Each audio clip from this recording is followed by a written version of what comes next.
The following is a presentation of the Belly Up Sports Media Network.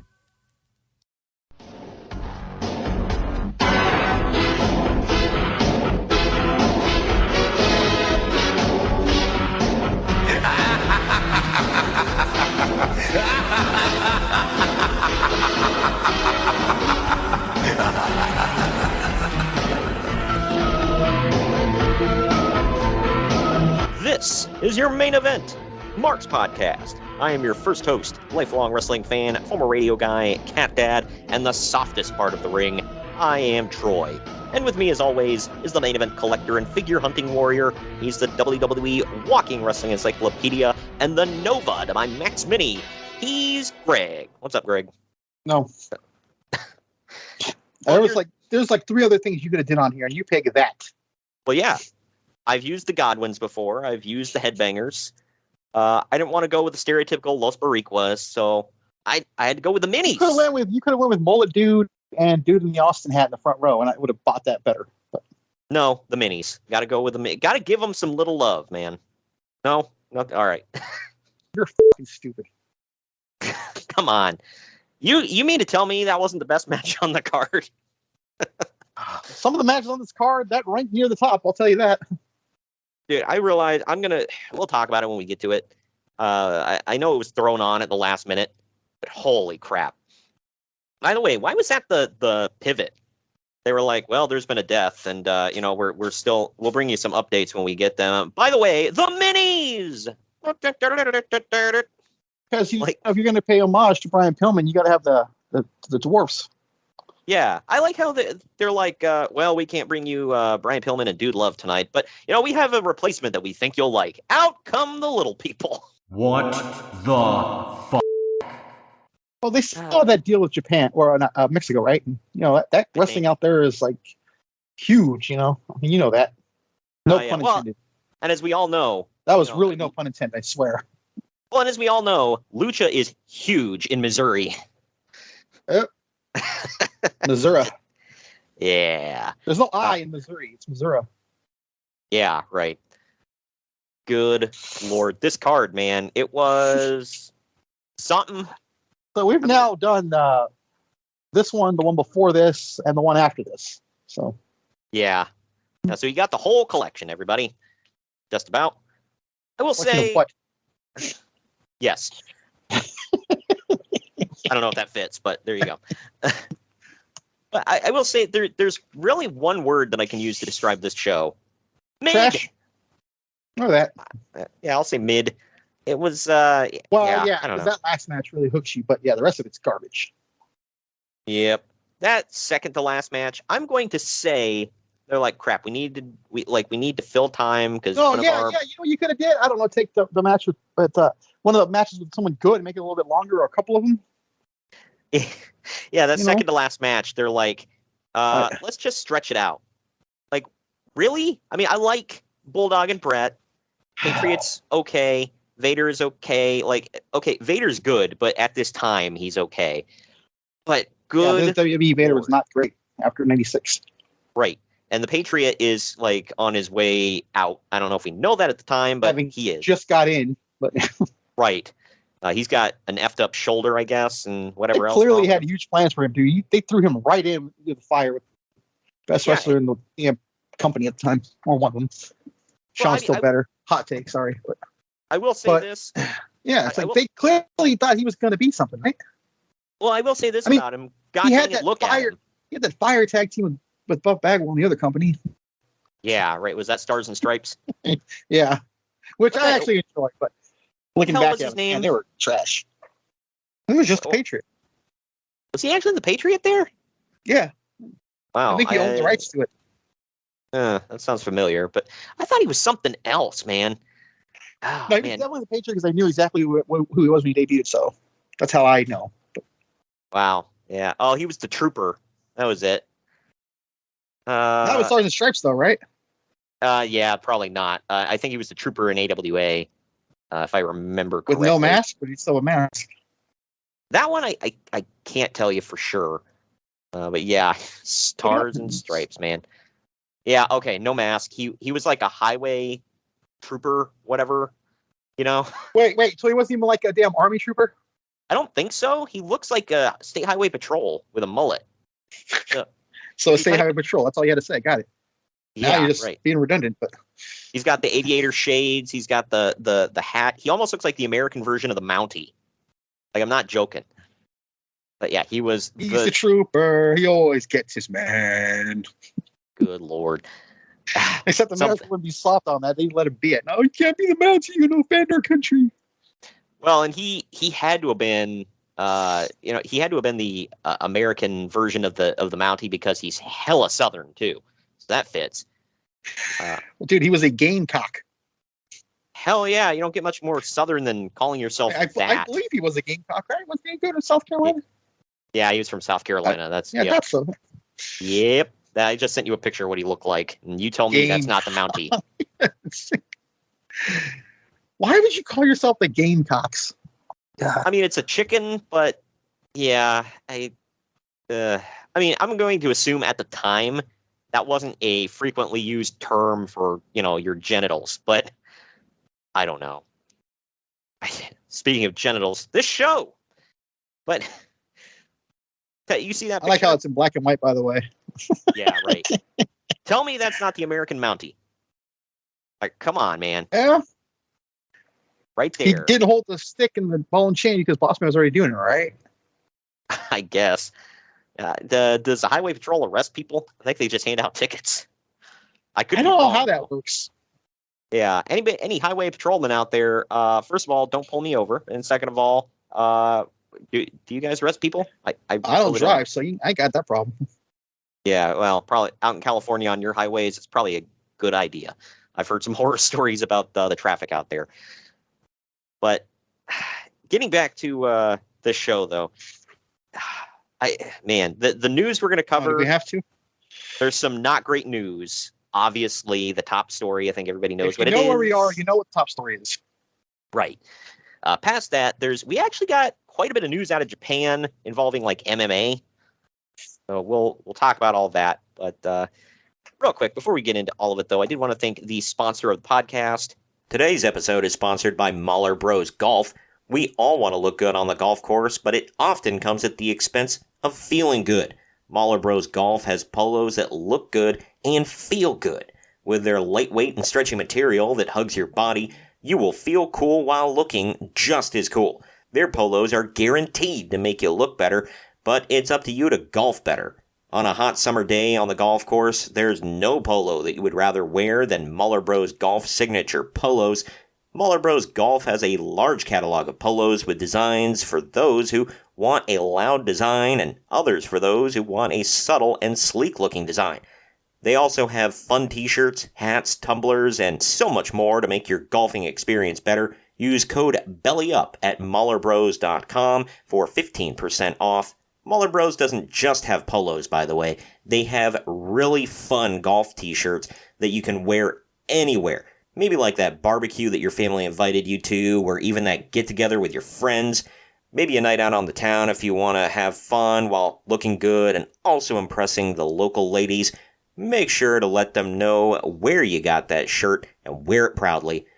Don't wait to try out your new favorite golf apparel. Upgrade your golf attire with Mahler Bros. Get 15% off at MahlerBros.com with code BELLYUP. That's 15% off at MAHLER Bros.com with code BELLYUP. Turn heads on the golf course or wherever you wear Mahler Bros polos. Mahler Bros Golf. Look good, feel good, play good. And now we're going to get into our first break. And we're going to tell you where to find our awesome merchandise. It is October, so you can get yourself the pink ribbon for Breast Cancer Awareness Month on a shirt. It's our October logo you might see on the album art for this. Also, we are heading into the holidays, so you could get yourself a Thanksgiving-themed logo shirt or a Christmas-themed one. Or yeah, that's right. That cock-a-doodle-doo sound's coming back. Hell yeah, man. It's coming up in November, man.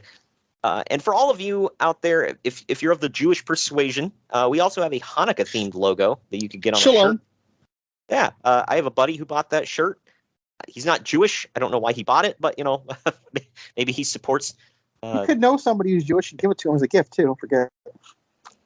He wears it around. He actually sent me a picture of himself wearing it to the mall, and I'm like, free advertisement, I guess, but random, dude. Okay. Just don't walk into church. You might burst into flames. I didn't say that. That's what Howard said on Big Bang when they walked into the church. Good Lord. So try not to burst into flames. Jeez. Well, but yeah, go hook yourself up or hook a family member up with or a friend with one of them. And we've got tons of designs. Go check that out. We've got one that looks like our logo, but it says "That is correct." Go check that out as well. We need one that says "I Star of David Main Event Marks."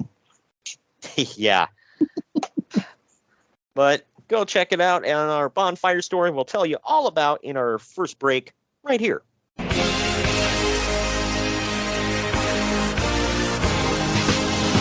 Follow the Main Event Marks on Twitter and Instagram at @main_event_marks and on Facebook at facebook.com/Main Event Marks Pod.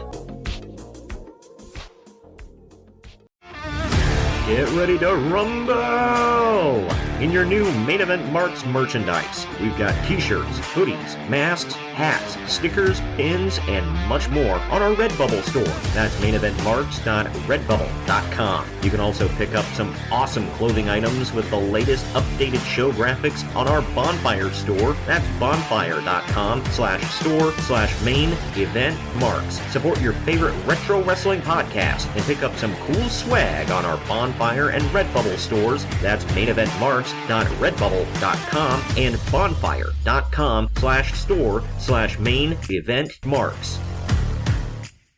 By God, somebody's interrupting the Main Event Marks. Sit down, JR. It's just me, Kyle Sullivan, aka Shaggy Von Doom, your host of Here in Puckburg on the Hockey Podcast Network.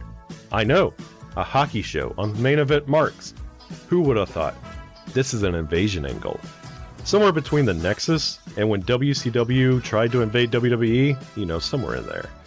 But I'm over here just telling you that one half of your tag team champions over here, Greg, he told his story of his love for the game of hockey over on my show. And if you'd like to hear that story, all you have to do is search Here in Puckburg wherever you get your podcast or on YouTube. In the meantime, Shagamania's got to go run wild on some other hockey show. So, just remember, quote the Raven, nevermore. Take your vitamins, say your prayers, and oh yeah! The Main Event Marks are available wherever you get podcasts and on YouTube at youtube.com/C/Main Event Marks Podcast. Now, back to the show. And we're back. Back. If you're tuning into a wrestling podcast to hear about wrestling and you want it gimmick and politic free, you probably want the same out of your products. Are you ready to ditch the gimmick coffee? Coffee Brand Coffee is fresh roasted to order using only the highest quality coffee sourced direct from farms around the world. They've got bagged coffee as well as K-Cups. Not into coffee? Well, they've got great teas and cocos as well. At Coffee Brand Coffee, their head coffee roasters have mastered the art of unlocking flavors hidden inside their beans. Each batch is custom crafted and curated to accompany unique flavor profiles. Click on the link in the podcast description or go to coffeebrandcoffee.com and use our special promo code MAINEVENT, all one word, at checkout to get 5% off your order. That's coffeebrandcoffee.com and use the promo code MAINEVENT to save 5% at checkout. It is almost news and notes time. You got something cracking today? Always got stuff cracking. Here we go. Wow, Yep. yeah. Well, you know what I say to that? It's 5 o'clock somewhere. There you Oh, go. that's a new one. Yeah. Well, It's a sugar-free Rockstar, by the way. hey, we're both drinking sugar-free. I'm actually drinking a Mountain Dew Zero Sugar. Trying to be a tad healthier. I was drinking sweet tea yesterday, no pop whatsoever. I was A-Train. Good grief. I had to think about that for a minute. I was like, wait, what the? Oh, God. All right, I still got it. It means it's another debt charge. Good grief. Why did you have to remind me of sweet F&T? Because it popped into my head, and if I got to remember, you got to remember it. Yeah, I guess that's how it goes on this show. Well, Them's the God. rules. Unfortunately. Well, we got quite a bit of news and notes to dive into here today. Some of it good, a lot of it bad. Let's just start off with the bad. Get it out. Yeah, we will. Let's hit it. That is correct. Shut the fuck up, Dave. Everything that guy just says bullshit. Yeah, we've got some some not great news for everybody here to start off with. Again, as Greg mentioned, if you know where we are in history, you know what the top story is. I mean, they talked about it on this show, so I think they opened the show with it, right? yeah. Well, they talk about it in the entrances for the very first match, and they broke the story originally on the free for all, which those of you out there was the name of the pre-show before there was a pre-show. So, Or Sunday Night Heat too. yes, that one as well. But Ryan Pillman. Wait, that's correct, right? That is correct.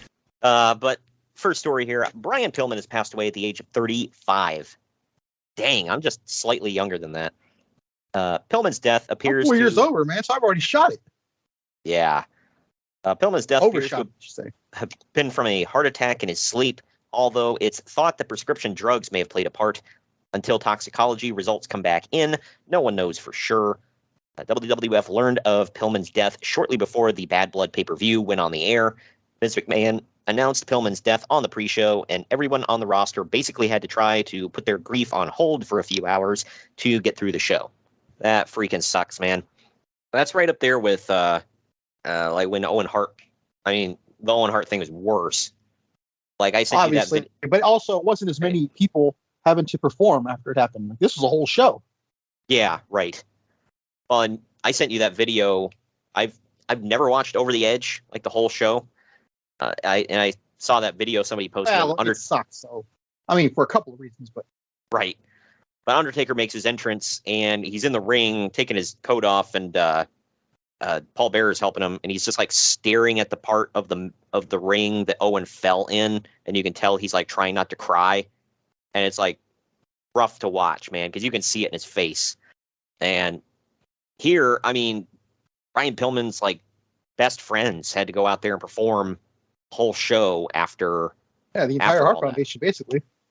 Yeah, it's freaking rough, man. I can't even imagine. And Stone Cold, that was Stone Cold's best friend for most of his adult life, and one of his running mates for throughout most of his career. Always rode with him and everything. Just dead, and Austin had to go out there and perform, and he put on a happy face, man, because he put on a hell of a show for the short time he was out there. But it would have been rough. Well, I guess I should cover this since we're already talking about the guy. Brian Pillman had another XXX Files segment with Marlena, and the two of them in bed together while she looked unhappy, and she looked unhappy to be there, and he made a bunch of sexual references. This turned out to be Pillman's last TV appearance. Lovely way to go. Yeah, right. I mean, you don't get much more poetic than the way that Ultimate Warrior was last seen on TV, but this, man. Well, Owen's last time he was doing funny Blue Blazer stuff, so yeah, I mean, right. There's too damn much cleavage on the show. damn it, it's not enough. God dang it, pal. That you said cleavage. That's crass. Call it your chest butt. What the hell? Anyway. I don't think we're supposed to be laughing right now, but Yeah, he got to laugh through the pain. But yeah, the XXX if I didn't do that, I would have to quit talking to you. Wow. Yeah, the XXX Files, man, that's real original. I guarantee you there is a porno film out there with that title. Guarantee it. I wonder who came up with this whole idea. I'm just curious. Bro! He was there, by the way. Yes, he was. He was fully in the captain's chair at that point. So he was writing all this crap. It was if I remember what Jim Cornette said, it was basically just the two Vinces at this point. I don't know if Cornette was a word writing from Pritchard here or there, I think he said. Yeah. Yikes and yuck. Speaking of I'm going to go yuck. with Pritchard did the whole main event here, by the way. I'm just saying. Yeah, that would be a good guess. Either him. Well, actually, I'm gonna say Pat Patterson because this. Well, it wasn't Russo, and we'll get more into that when it time comes up, but it wasn't him for sure. Right. Because Cornette laid it out why it wasn't him. So Cornette did say he gave them the idea for Kane and Kane's entrance because he had seen it happen. And he had some other horrible ideas with it. Yeah. Remind me to mention that during the main event, but yeah. Yeah, we'll talk about it. But I'm just gonna say this is probably it was probably a Pat Patterson thing, because they always said like weird matches like this, Pat could usually lay him out pretty well. So he was all about the gaga. But what's with the woo and the woo and the woo? What the f*** is that? That's my favorite from Cardona. Yeah. On Raw this week, Shawn Michaels and Hunter Hearst Helmsley were basically acting like total juvenile smartasses, which was sort of hilarious. But the act it's never going to go anywhere. Yeah, but the act seems to be getting them a lot of heat backstage. No. Well, yeah. It's going to equal some money, so everyone's going to shut the hell up here very soon. Yep. Speaking of Shawn, after the incident a few weeks ago where he stuffed a sock down his shorts and cut a promo cursing at The Undertaker, he was fined by Vince McMahon. Yeah, Bruce Pritchard said it was pretty hefty fine for that one. And he said they had to hold back The Undertaker. He's like you didn't get shot on him. You might have killed him. Yeah. We didn't rehearse that, by the way. Well, he said they had to hold The Undertaker back from that one because Taker was pissed. He wasn't actually there. It was like a pre-recorded video. So Shawn just took advantage. Well, thank Kenny Omega for that. I mean, God, yeah. Sorry. Well, if he was there in person, you think he would have just stormed to the ring and whooped his ass. Well, actually, Texas boys all support one another. I don't know. There have been multiple stories of The Undertaker supposedly wanting to beat Shawn Michaels' ass. So, oh, dude, guns, God, fellow Texans. That's what you love out there. Yeah. Speaking of HBK incidents, that's Sheldon's mom. Speaking of HBK incidents, during the main event segment of Raw, the crowd chanted, "Shawn is gay." Yeah, and I'll bet you the camera didn't focus on the fans saying it and clearly see them enunciating the words. I guarantee it. Down the archives, by the way, what was that American Bash 90? Was it? I believe so. Yep. But this led to Shawn turning and kissing Helmsley. The show was taped, so they edited that off before it aired. I have seen that, so I think it might have got through the cracks or something. Yeah, I was going to say, that's not very progressive of them. How dare they? They've shown it like every DX highlight package ever. Yeah, I remember the one. This must have been a different one, so that like multiple crowds must have chanted that at Shawn, because I remember one time they chanted Shawn is gay at him, and he said something about ask your mothers how gay I am. Like, wow. That reminds me of remember that movie Role Models, where he was like hey, nice bull suit. He's like, oh yeah, you got it from your mother's closet last night. And he's like, yeah, after I f***ed her. Yeah, that was nice. Anyway, hey, hold on for this one, man. I don't know if you're gonna believe it. I don't know if you're gonna believe this one. These lead-ins are usually not good. Well, this one is this one's hard to believe. I'm just saying. All right, so buckle in. Ahmed Johnson is injured again. No. I know. I told you it was shocking, but you didn't believe me. This time, he tore a tendon and some nerves in his hand when he hit an exposed nail on the table outside of the ring at a house show. That one's okay. Well, that may not be on him. Why the hell did he expose nail on a table? Right. Yeah, I would have been pretty pissed. But he needs surgery on the hand. That was one of my guys when I was a kid, man. I love that guy. I don't know what it was. He had that it factor like Sid. Yep. It was kind of like the Batista thing. Like, God dang it, look at him. And he's got a cool song and he has a cool move. But Johnson was supposed to face Owen Hart in the finals of the Intercontinental title tournament, but that's out the window now, and Farouk took his place. I mean, if you're going to do an about face. No sense.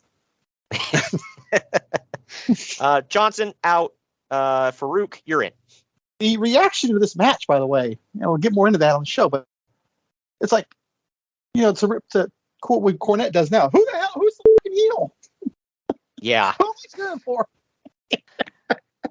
Yeah, this is a weird match. I don't know, like just everything about it. But not for a lack of talent, mind you, but right. But Don Callis will be brought in as the manager of the Truth Commission group. Oh yay! Oh, wow, he got one. Okay. Yeah.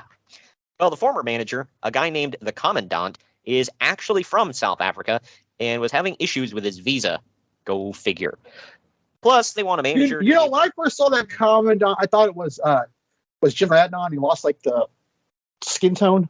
He kind of looked like him a little bit to me when I was a kid. Who I thought it was Frenchie Martin. Yeah, the facial hair fits. Yes, I was like, this is Frenchie Martin, right? But nope. But apparently, Frenchie Martin, now a South African guy. That would be a hell of a twist. Yeah, right. So it would be the Iraqi guy, but yeah, right. But apparently, they want a manager to be able to take bumps, and the original manager was an older guy who was an actor and with no wrestling experience. Callis has been wrestling on the indies for a while and can take bumps. Yeah, now he's taking bumps when getting attacked by Mexican fans, but, whatever. That was disgusting. It's still real to them, damn it. How dare you talk to them about Kenny Omega? Yeah, we had to take Takeshita, assault him. How dare you? Yeah. You get the Canadian being beaten up by the Japanese guy in Mexico. Got it. They're all international flavor there, dude. Yeah, right. Kenny Omega is actually a heel down in Mexico. I can't remember. Was it? I don't know what the hell he is here as of this recording. I mean, maybe it might become more clear by the time this airs. But to this right now, as we speak, I don't know what the hell he is. Yeah. I just. I know when I can't remember who the hell he even took on it. I can't remember if it was El Vikingo or whatever. The match. Yeah. Well, that their matches are going to go down with him and Okada, man. Shut up. I'll take him and Ospreay over Okada, actually, but that was a classic.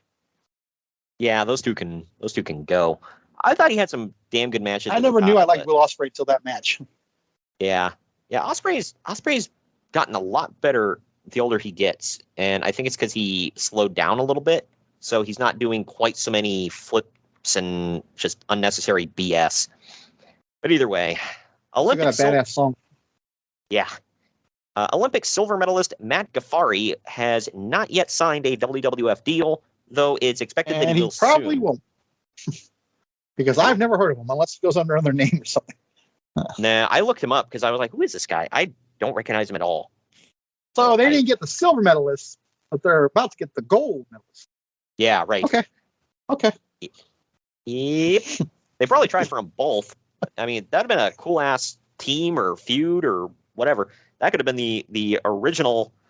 I was going to say the original American Alpha, but the original American Alpha was the world's greatest tag team. So, I don't know. That's true. Was this guy black by any chance? No, he was like. Well, in order for it to be American Alpha or the world's greatest tag team, one has to be black, one has to be white. That's the rule. He doesn't look white. I think he's well, especially with a name like Gaffari. I'm going to assume he's like. Is he a person of color? Then I guess that might work, but. I think he's Arab, he's got some Arab blood in him with that name. But okay, maybe the rule has to be one's just a white guy, one's just something else. Yeah, I don't know. That's how those two teams were. But it is expected that he will sign. Yeah, I miss American Alpha. They were freaking insanely good. Yeah, I know.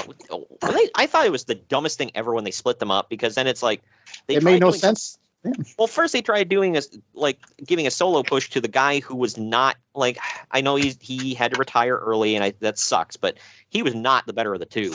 He was just the guy who tagged in Chad Gable. Yeah, right. and then Gable went and got himself another one of those named Otis. Yeah, I was gonna say he's got they just sent Gable, who is legitimately extremely talented. They sent him into another. And you wouldn't know that unless you see it's not like him by himself, but you never do. Yep. Sucks. By the way, I think it was Triple H's first ever Raw where he had Gable versus Kevin Owens. I'm like, man, that was his coming out party. And then right back to mediocrity. Yep. But anyway, they expect that he'll sign. They expect that he will sign soon, which the same goes for Taka Michinoku. All right, that one panned out. I guess the signing panned out, but I don't know if he panned out. Well, yeah. You gotta be descriptive with your terms here.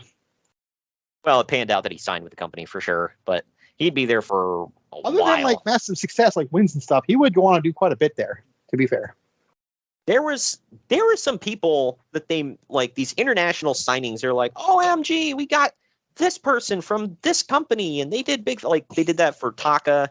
They did it for Sin Cara. I think they did it for Io Shirai and Asuka. Okay, yeah, they did it for Asuka. What was Kairi Sane? I think they did it with like the women. That Rey Mysterio fella. Did they? Well, they did the stuff for like the coming soon stuff for Mysterio. But I'm talking like, hey, we have this great signing from this other company in another country, whatever. Like it wasn't just like they've done that with indie people where they're like, hey, we got this indie star or whatever, and they bring him in and treat him like a big deal.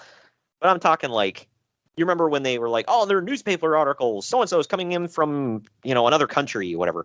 They did that hardcore with Taka. They did it with Sin Cara, like he was going to be the second coming of Jesus or something, and that did not pan out. Taka, he did some stuff. He was he ever a tag champion? I don't remember. Taka? No, I don't think so. Okay. I know he's multi-time light heavyweight champion. And probably, I think he was only one-time champion, and probably hardcore champion because everybody was. But yeah. So I don't know. I mean, he had more longevity than most of the other Japanese guys who signed with him at the time. Not as much as Funaki. Who would have called that, by the way? But yeah, right. Funaki is like the last man standing from the original Kaientai. And no disrespect, but how? Yeah, right. Yeah, I know. I believe he's still there, by the way, doing the Japanese commentary. I believe. Yeah, well, I don't understand how you keep him around, but you let go Dick to go. Like, I'll never understand that one. But anyway, that's actually a good segue because I like my Dick for here. Exactly. Do you want Dick to go? No, I'll eat it here. Thank you. You guys have a restaurant over there. I don't know if it's international or not, or nationwide or not. Do you have a place called Togo's? That'd be funny. Togos. No, we don't. Not that. Okay, because we have that here, so it's a sandwich shop. But every time I pass by, I think of Dick to go. Of course. I hate Bruce Pritchard for that.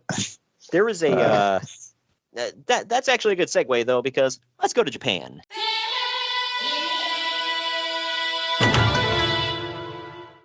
No, you're still not hot to it. Hey, no, I think you could use like Tajiri's theme or something. Nah, gotta hit him with a little bit of that. Come on, stereotypical. Sounds like a samurai's about to enter the room. Why don't you use like the Street Fighter theme or something? No, you gotta hit, because like I said, it sounds like a samurai's about to enter the room, man. And he's about to choppy you pee-pee. Anyway, the new Pride promotion in Japan, which will feature Nobuhiko Takada versus Hickson Gracie, the 5-star fight, has also signed UFC Gracie fighters. is a Brazilian, though. You sure? Yes. Has also signed UFC fighters Dan Severn and Gary Goodridge, to fight on the show. This has thrown I forgot all about Gary Goodridge. This has thrown UFC's next pay-per-view, which was to be headlined by Severn in 6 days, into chaos. UFC had met with Pride to discuss helping each other, but UFC now feels like Pride then turned around and stabbed them in the back. If Severn gets injured in the fight, it would destroy UFC's pay-per-view main event 6 days before the show. By the way, we'll buy him later. That's exactly what happened, though. Severn got injured in the Pride fight, and he had to pull out of UFC. So in the main event, that's just another Saturday night every week here nowadays. Yeah, right. Well, so in the event that Severn is hurt, UFC is putting together a backup plan just in case, and it's a good thing that they did. For all you out what was there, the backup plan? I was about to say I have no clue. I'm going to assume it was Ken Shamrock. Let's see. UFC 1997 pay-per-view. Like UFC 16 or something like that. Yeah, let me see. February, October. This would be October, so it'd be UFC 15 Collision Course. What was the main event? Give me a second here. It is okay. So main event was Maurice Smith defeating Tank Abbott. That was the backup plan, because I assume that Severn was the main event. Well, the other two fights were Mark Kerr defeating Dwayne Kaysen. and Randy Couture defeating Vitor Belfort. So Vitor and Couture, you said? Yeah. Was that the one where Couture beat him? Yeah, via TKO. Yeah. That was that famous barrage of punches. That was the first time he's ever been stopped. Wow. Yeah, Vitor was basically unstoppable. By the way, Mark Kerr fought twice on this night and won both fights. First one he beat Greg Stott, and the second one he beat Dwayne Kaysen in the co-main event. Dwayne also fought twice in that night. He won his first fight. Toyed with that a couple of years ago, and then King Mo got hurt in the first fight, and he had to cancel the second fight, thus losing a whole fight. So I don't think it's smart to be doing that. No, I never liked that one night fight tournament thing. It's like, yeah, I mean, that kind of crap. I feel like that happened all the time. Somebody was always hurt, or, the second fight is never going to be as good because the guys are gassed and beaten to hell. Well, unless you got like Anderson Silva or something, someone never gets touched, in his prime. Right. Yeah, I don't know. It's just it's a weird card, man. That was UFC 15 Collision Course for all you out there. Anyway, so there are rumors that Nobuhiko Takada may be dealing with some sort of stomach injury, only a week away from his big Pride fight against Rickson Gracie. However, I'm proud of you for pronouncing that right. Yeah, I found out years ago the R is an H. It's what are this? Portuguese is weird, man. But however, it's like Spanish's little brother. Right.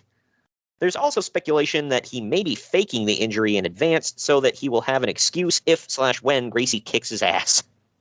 Yeah, I bet. If your last name is Gracie, you've already automatically won the fight, for the most part. Right. Remember, there was that one. There was that one Wrestle Kingdom that we reviewed that there were two Gracies that had a tag match on there, and it was awful. You remember that? I do. I can't remember. I think we assured you that it doesn't roll over to wrestling very well. Right. It doesn't go the other way very well either. That's CM Punk. But. Yeah, right. Was the one Rickson that was in that match? I don't even remember which Gracies it was. I really don't remember. I know it was two that were like not the famous ones, but. Did you ever hear that story about when the guy broke into a house in L.A. and he's walking around acting like he's going to rob everyone and found out it was the Gracie house? Good Lord. Yeah. That's imagine that. Yeah, that's a hell of a surprise. That's like in Cincinnati. Please just shoot me, because you guys can do a lot more bodily harm to me physically with your hands. Yeah, right. This one isn't necessarily like a physical, like, if anybody knows this kind of Reddit language, there's a forum on Reddit called Today I F***ed Up. And there was a famous thing down. I woke up.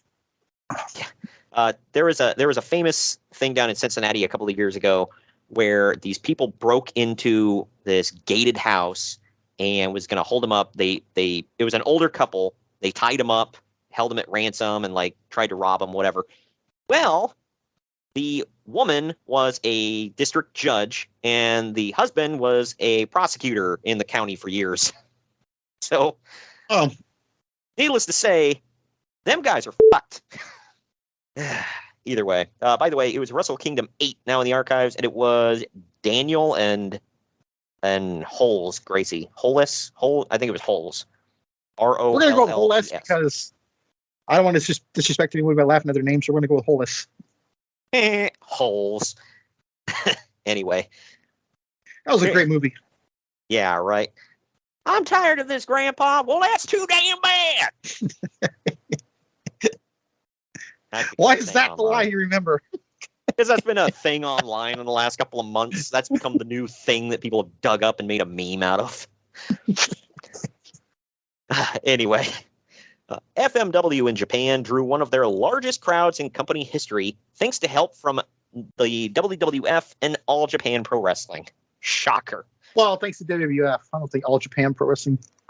Over in Japan, they were the number one company at this time, so it helped. That definitely helped them a bit. Well, fast forward to now.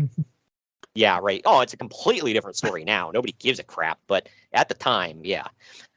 But the shows. I don't follow Japanese wrestling, so I just assumed no one ever gave a crap, and they're just holding it on like Impact does today. But New Japan was like the number 2, sometimes number 3 organization over there for the longest time until so Impact. Yeah. Well, and then now they like skyrocketed. They leapfrogged everybody. Unfortunately, with Pro Wrestling Noah, their downfall happened when Misawa died. With All Japan, the Babas died, and then I don't know what the hell's going on over there now. But either way, the show just be like WCW and just have the show die. Yeah. But the show drew somewhere between 40 to 50,000 people, depending on who you believe.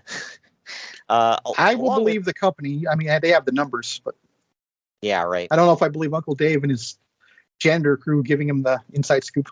Well, I had a clicker on the one side of the building, and what it looked like, I did a quick head count. What it looked like to me was... Shut the f*** up, Dave! Anyway. Oh, man. But along with all the usual FMW matches, the show also featured Ken Shamrock versus Vader in a worked shoot-style Ultimate Fight Rules cage match. Good Lord, it's like 7 hats on hats there. Yeah, right. Well, it is FMW. So, can you say that one more time, please? The name of the match?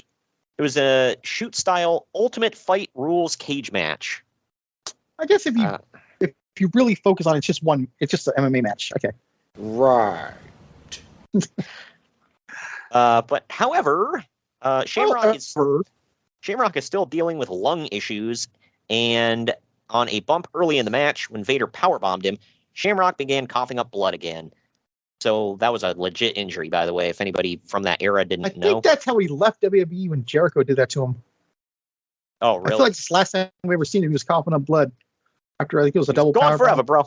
Might have been through a table too. I don't remember. But he's like, now I'm going to go and work for TNA and win the NWA title. Huh.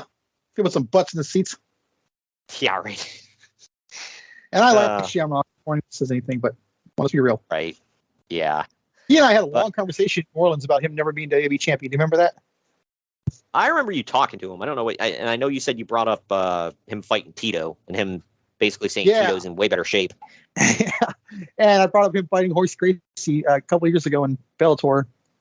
Well, I think he won that fight after getting knocked in the nuts, and they didn't call it. Damn. Hey, that pissed me off too. But WWF representative Bruce Pritchard was at ringside and immediately called for the men to finish the match because they don't want Shamrock getting hurt on a non-WWF show. Well, yeah. By the way, why was... Selfish, I don't know if, man. Yeah. I don't know if this was the time, but you remember I told you about there was a time when they worked with, it might have been FMW or one of them over there, and Bruce Pritchard accompanied The Undertaker to the ring. So I don't know if this was the same tour or what, but anyway, so the match was stopped while doctors rushed to check on Shamrock. Word is that FMW paid around $100,000 to be able to use both Shamrock and Vader on the show. Well, Vader's a huge thing in Japan, so I can believe that. Yeah, and I mean Shamrock is too because of Pancrase, so because that's actually where he got started in wrestling. So I'm assuming he was a big draw too. Because at first I'm thinking about it, I'm like, look, I like Vader, I like Shamrock, but why were those the two? But what you just brought up, yeah, I didn't think about it. Vader and Shamrock are big deals over there. But also at the event, All Japan Pro Wrestling wrestlers stole the show with Kenta Kobashi and I'm just going to say Manukea Mossman, never heard of him, versus Hayabusa and Jinsei Shinzaki, or who the hell was he over here? Had Hakushi, that was it. Jinsei Shinzaki is Hakushi, for anybody that doesn't know. It was anyway, it was a tag match. He was teaming with Hayabusa. But they had what many call one of the greatest wrestling matches of all time. Wow, that just throwing out like candy in any generation, huh?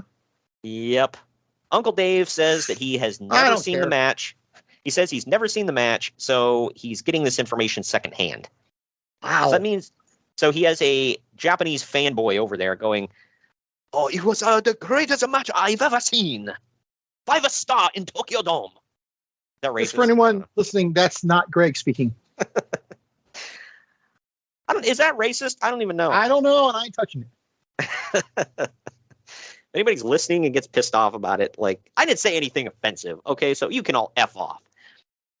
Write me in purple crayon. I'm still working on getting that P.O. box set up, so you can all send me your purple crayon handwritten letters No, just give me your address. I'll send right to your house. Oh, yeah, right. Yeah, because I want BO smelling nerds showing up at my front door. It was the worst match ever. I will only watch it 3 more times. Today. I wonder if anyone will get that reference. I have a Kenny Omega Ultimate figure mint in box. Signed by the man himself. And Don Callis. You know what I would love to do one day just for fun? Take a Kenny Omega figure and get Dave Meltzer to sign it. Sign it. 69 me, Kenny. Love Dave Meltzer. I saw what you and Callis did. I thought that was our thing, man. Yeah, right. He wanted to be the other guy in that Beefcakes painting. Not Don Callis. Anyway. Dude, can you imagine if instead of Don Callis, they got Dave Meltzer to be his mouthpiece? Be like, well, you see, actually, it's like, you know, Kenny's gonna have this it's gonna be like, you know. He's like, you heard an episode of Friends with Russ? He goes, he takes I don't know, like a week to get out of a sentence. Right. Shut the fuck up, Dave. It's like pretty annoying, right? Yeah. Did I ever tell you that's my wife's least favorite character on all of Friends? She said she absolutely hates when he walks into the room. She's like, he's so annoying. He's no Chandler, but you gotta give it to him. He does add something. She's like, he's so annoying, and he's just like depressing. I'm like, yeah, that's always bitching too. Yeah, right. I just love when he walks in the room. Like, you just got to prepare yourself as soon as he walks in. Hi. Very first episode where Joey's like, this guy says hello, I want to kill myself. Yeah, right. They set the tone right there, dude. Yep. Keeping on with this guy right here. Atsushi Onita is still claiming that he's working with the WWF to attempt to do one of his exploding ring bomb matches in the United States. Oh my God. Can you imagine if they did something like that in the United States? Crazy.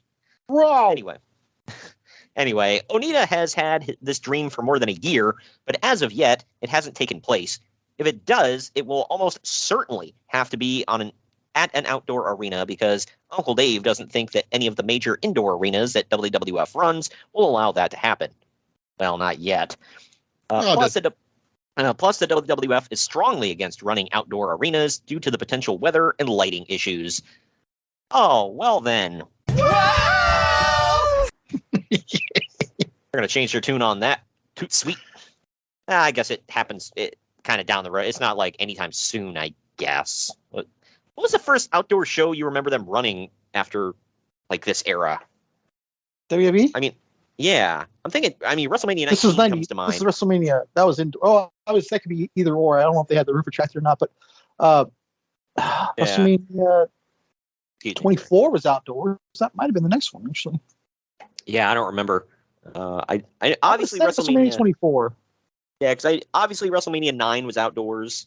WrestleMania 7 was supposed to be outdoors, but was not. But yeah, WrestleMania 6 could have been outdoors, but again, retractable roof. But yeah, I'm gonna rest on 24. I think that was the next outdoor one. Now, damn near every WrestleMania is outdoors, except ironically enough, the one WrestleMania I've been to was indoors, and then this one, the SummerSlam went to. That one is right. That one's at a football field, but that's indoors. So, and I don't believe it's retractable roof either. No, not in Detroit. But out of Japan now, an indie MMA show in Canada was scheduled to air on Canadian pay-per-view this week, but was canceled after a bunch of backlash from the usual people who are trying to kill the sport. Olympic gold medalist Kurt Angle was scheduled to be one of the judges, but now that show is canceled, so that won't be happening. Yeah, I'm assuming since this took place in Canada, it wasn't like the typical American politicians that were going after it. So it was the what were they called? The Prime Minister, right? What are they called over there? Yeah, Prime Minister and their Parliament. Now that's the name of their government. Yeah, because you all bowed to the Queen years ago. How about that? Canada, America's hat up there. Anyway, well, you want to talk about we're going from FMW to this here. It's time for one of your favorite segments. This week in ECW. If I may, sir. I shall air dry, bitch. It's the Jew-so. Anyway, His words. Did you ever hear, not take a sidebar, but I just heard like him do a Mick Foley impression the other day. Have you heard that? I have not. It's spot on. Like, it was great. The crowd. Speaking of that, you should have heard Corey Graves doing Ludwig Kaiser's I did. voice. It was Twitter blew up. Right. I thought it was really him on commentary. Yeah, right. When he first started talking, I was like, wait, he's in the ring. What is that? I'm like, oh my gosh, that's awesome. Yeah, I'm like, holy crap. People were like commenting, they're like, dude, he's got to be on something at this point. Like, that was great. But yeah, what he was doing the impression for was he was talking about when Mick came to him and he was like, I want to do like an anti-extreme thing where I'm like anti-ECW. He's like, what can I? Okay, I remember that. He's like, what can I not say? And he's like, what can you not say? He's like, it's ECW. You have no barriers. He's like, say whatever you want, just draw me money. And he was like, all right, well, I'm gonna go pretty hard. He's like, go for it. If anybody remembers, he would come out in like airbrush T-shirts with like Eric Bischoff in caricature form airbrushed on his shirt. And Jerry Lawler draw it. Yeah, and then he would have what was it like? One shirt said "Forgive me, Uncle Eric," or stuff like that. It was great. But anyway, more sad news here. The family of Eric Callis have pressed charges against New Jack for assault and battery and assault with a deadly weapon stemming from the mass transit incident last November. However, the charges have already been thrown out, and it was deemed that the case would be better served as a civil suit rather than with criminal charges. Kulas family hasn't filed a civil suit against ECW yet, but it's expected that they will soon. Man. That sucks. If anybody goes back, this is on the New Jack episode of Dark Side of the Ring. Dude, New Jack tears that dude up with a scalpel. And didn't he lose feeling in like half of his face? I think I heard that on the Dark Side of the Ring, yeah. Yeah. Extremely effed up. I don't remember if New Jack got away with it because they said that Eric Kulas lied, so they weren't holding New Jack accountable, or yeah, he falsified his stuff, right? Yeah, so that's why I guess they said no criminal charges were filed. I don't know. I don't think they should have been. I mean, you have to be on their side on this one. And if you go back and look, he did not look like a 17-year-old kid. Right. Yeah, and then, well, it's kind of like, speaking of Dark Side of the Ring, the Abdullah the Butcher episode where that Hannibal guy took I remember when this went viral, when they showed that video, he took that spike to that referee's head and, like, tore his ass up. Yeah. I don't think he got any charges for that either. He probably should have, but he didn't. Either way, both Tommy Dreamer and the Sandman have been unable to work recent ECW shows due to injury. Dreamer has a deep heel bruise and banged up shoulder. Sandman, face. Wow. Sandman's back injury still hasn't healed, but they did an angle where Sabu threw fire in his face to explain why he's not wrestling, and he came out with bandages on his eyes. Fire and wrestling always go together really well. Yeah, like lamb and tuna fish. Lamb and tuna fish? Or spaghetti and meatballs. You like that analogy better? Yeah, considering we're in America, if you don't like that, get the hell out. We haven't got that one on the show in a while. But speaking of eyes... Even though it's Italian. Yeah, right. I just had spaghetti and meatballs last night. Good stuff. Good crap, pal. But speaking of eyes, Sabu recently suffered a detached retina and was told that he'd need surgery. But in typical Sabu. I'm shocked. Yeah. But in typical Sabu fashion, he's wearing an eye patch until match time, then taking it off and going to wrestle anyway. Couldn't wrestle with it on, huh? So PCO is more tough than you. My thing is, like, it's not going to heal itself, man. If your retina becomes detached, that's not just going to go away. You need surgery. Good God. You can't just... off. Yeah, right. You can't just rub some dirt in it or, walk it off or use crazy glue. Like, it's something that needs to be fixed with surgically. Well, we know he's against using crazy glue to fix wounds, so. Yeah. Go to the hospital. I'll just glue it. Like, that sounds like the most redneck thing I've ever heard, by the way. Oh, screw them doctors. I'm just going to duct tape it. That's redneck chrome right there.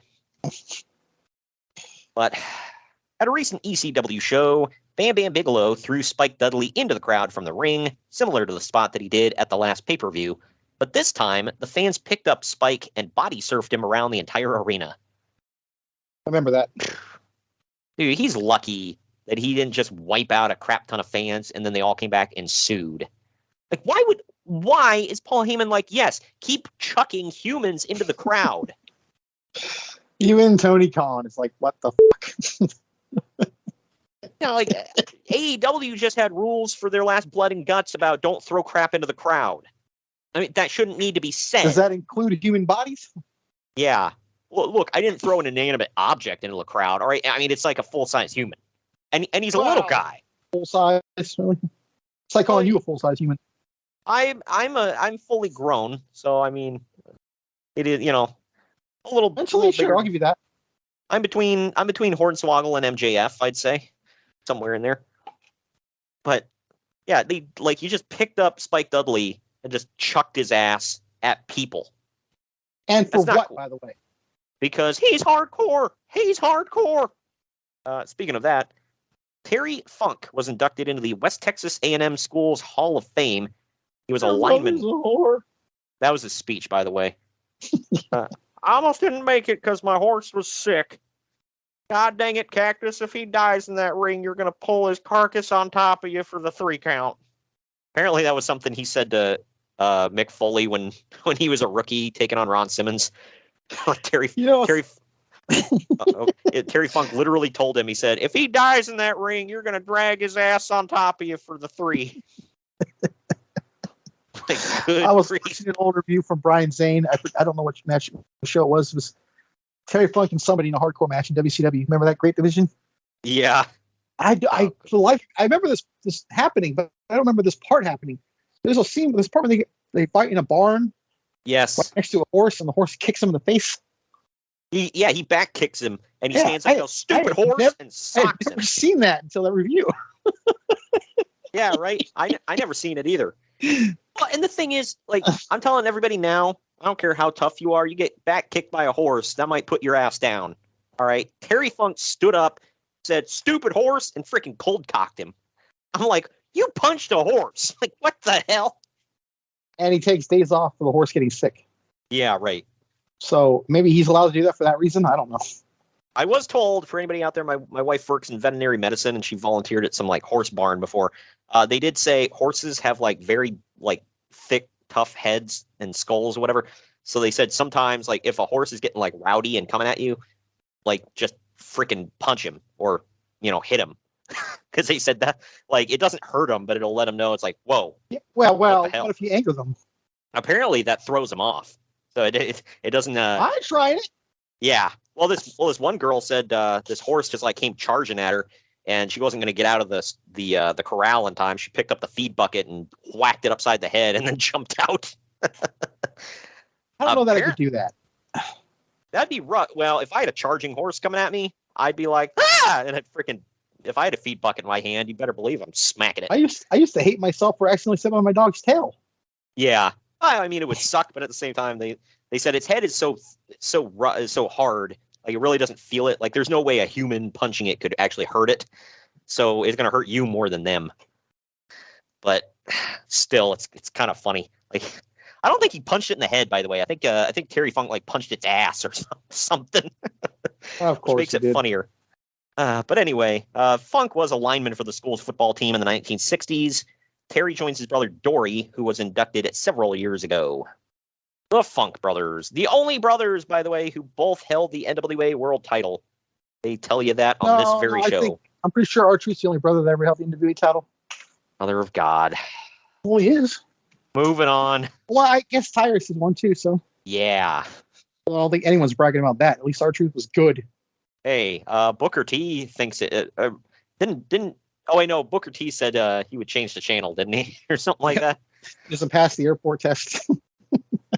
Or the eye test. He definitely passed the airport test. You see that dude in the airport, you can't help but recognize him, but he's a large man. Exactly. But the story with Justin Credible / Aldo Montoya is that he's still under WWF contract until August of 1998, but he's trying to get out of the deal so that he can sign with ECW. So far, WWF has not released him, but Paul Heyman is working to make it happen. For Aldo for the Portuguese Man of War? Yeah, he's getting tired of carrying Shawn and Hunter's bags, man. But WWF's concern is that... And apparently Xbox now. Yeah, here in a bit. Well, but he ain't there. He ain't back yet. Yeah. Right. The WWF's concern is that they don't want to have a young talent like Credible leave the WWF, go to ECW and become a hot star, and then jump to WCW. Okay, that last part I could understand. Oh, they don't want him, getting. Let's not be liberal with the word star, by the way. But I guess he was one of their bigger stars. But right.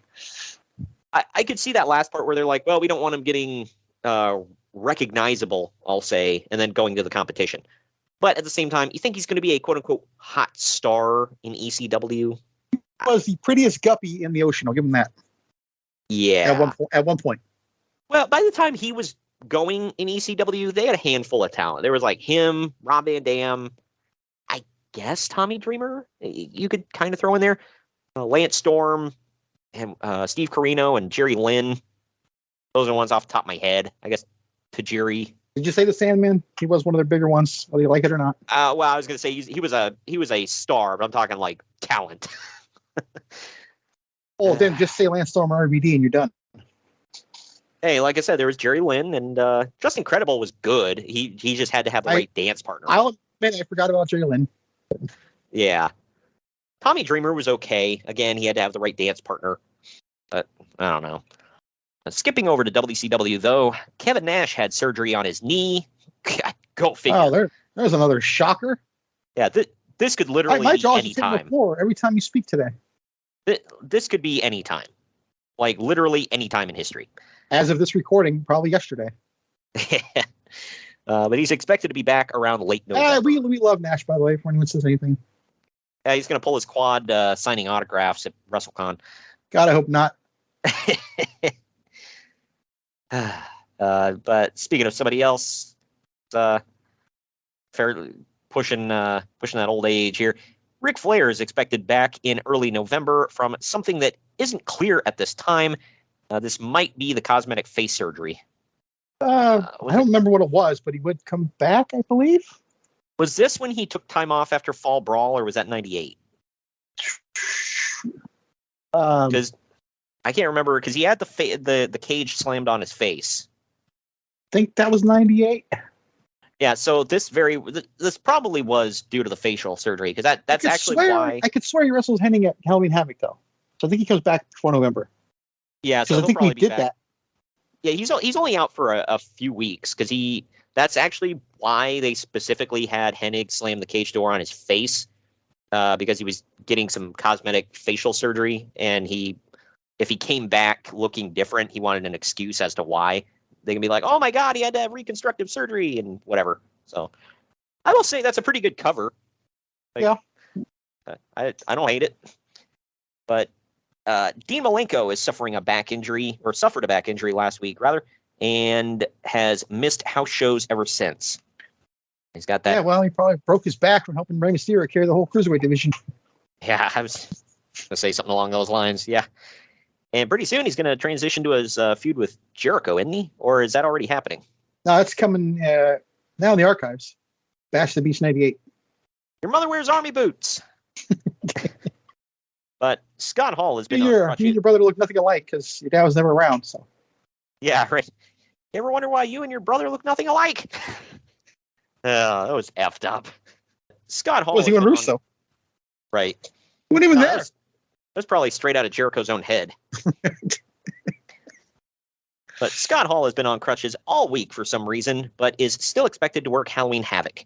The situation with Hall is suspicious because he reportedly had an argument with one of the WCW executives, and soon after, he mysteriously came down with an unexplainable back injury and showed up on crutches, claiming that he couldn't work. Well, he's working all right, but, not in the way that he's working someone. Yeah, he's working Turner for that favored nations clause. Oh man, that's one. Still breaks my heart that I didn't ever see him get his autograph or anything like that. Like that's you were right obviously next to out me the when I got window. his in New Orleans. Yeah, I vaguely remember it, but I like going back. Like if I could go back, I would go out of my way to get his autograph. But yeah, it sucks. I flocked to him and you flocked to Christian. Just saying. Yeah, right. Well, I think I made the better choice. I couldn't even get that out. I love Christian, by the way, which is why I went straight to him. If you remember, I when you were waiting in line, I kind of horned in. I'm like, oh, I'm with him. So I bought my own ticket to meet him too. So I had to wait in the back of the line. I like, by the way, how he had like different pictures you could choose for him to autograph, and the only title pictures he had was him holding the world's heavyweight title, the big gold. He didn't have one single picture of him from TNA. None. I'm like, oh, okay then. And he held the physical NWA title at one point, I believe, right? Yeah, that 10 pounds of gold. Yeah. I mean, I know it doesn't mean, I know it means like less than dirt now, but still something proud to be holding. Yeah, it's the same belt that was held by some of the biggest draws of all time. So I know nobody watches hockey now, but it'd be cool to hold the Stanley Cup in your arms just once. Yeah. Yeah. Well, it's like Kyle knows what I mean. Hockey Kyle. Yeah, one of the 500 Kyles we know. Here in Puckburg, Kyle. Yeah. Shaggy Von Doom. Yep. Bill Goldberg wrestled his second match on Nitro, getting a, quote, upset win over the Barbarian, who looked less than... Oh, man, you upset with the big star. Right. Who looked less than pleased about having to put him over. Goldberg has potential, but this match was bad. No, say it ain't so. He has potential to do what? He's never going to do much.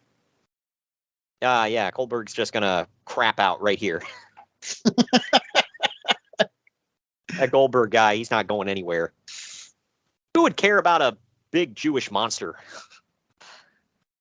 I don't know. Is there any, does it have anything to do with Jewish history?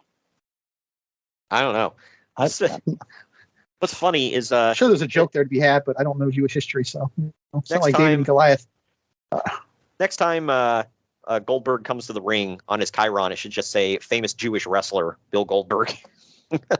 Legendary Jewish wrestler. Yes. There you go. There you go. Dude, for as much crap as I give AEW, that's one of the greatest things they've ever done. Calling Barry Horowitz the legendary Jewish wrestler. Yeah.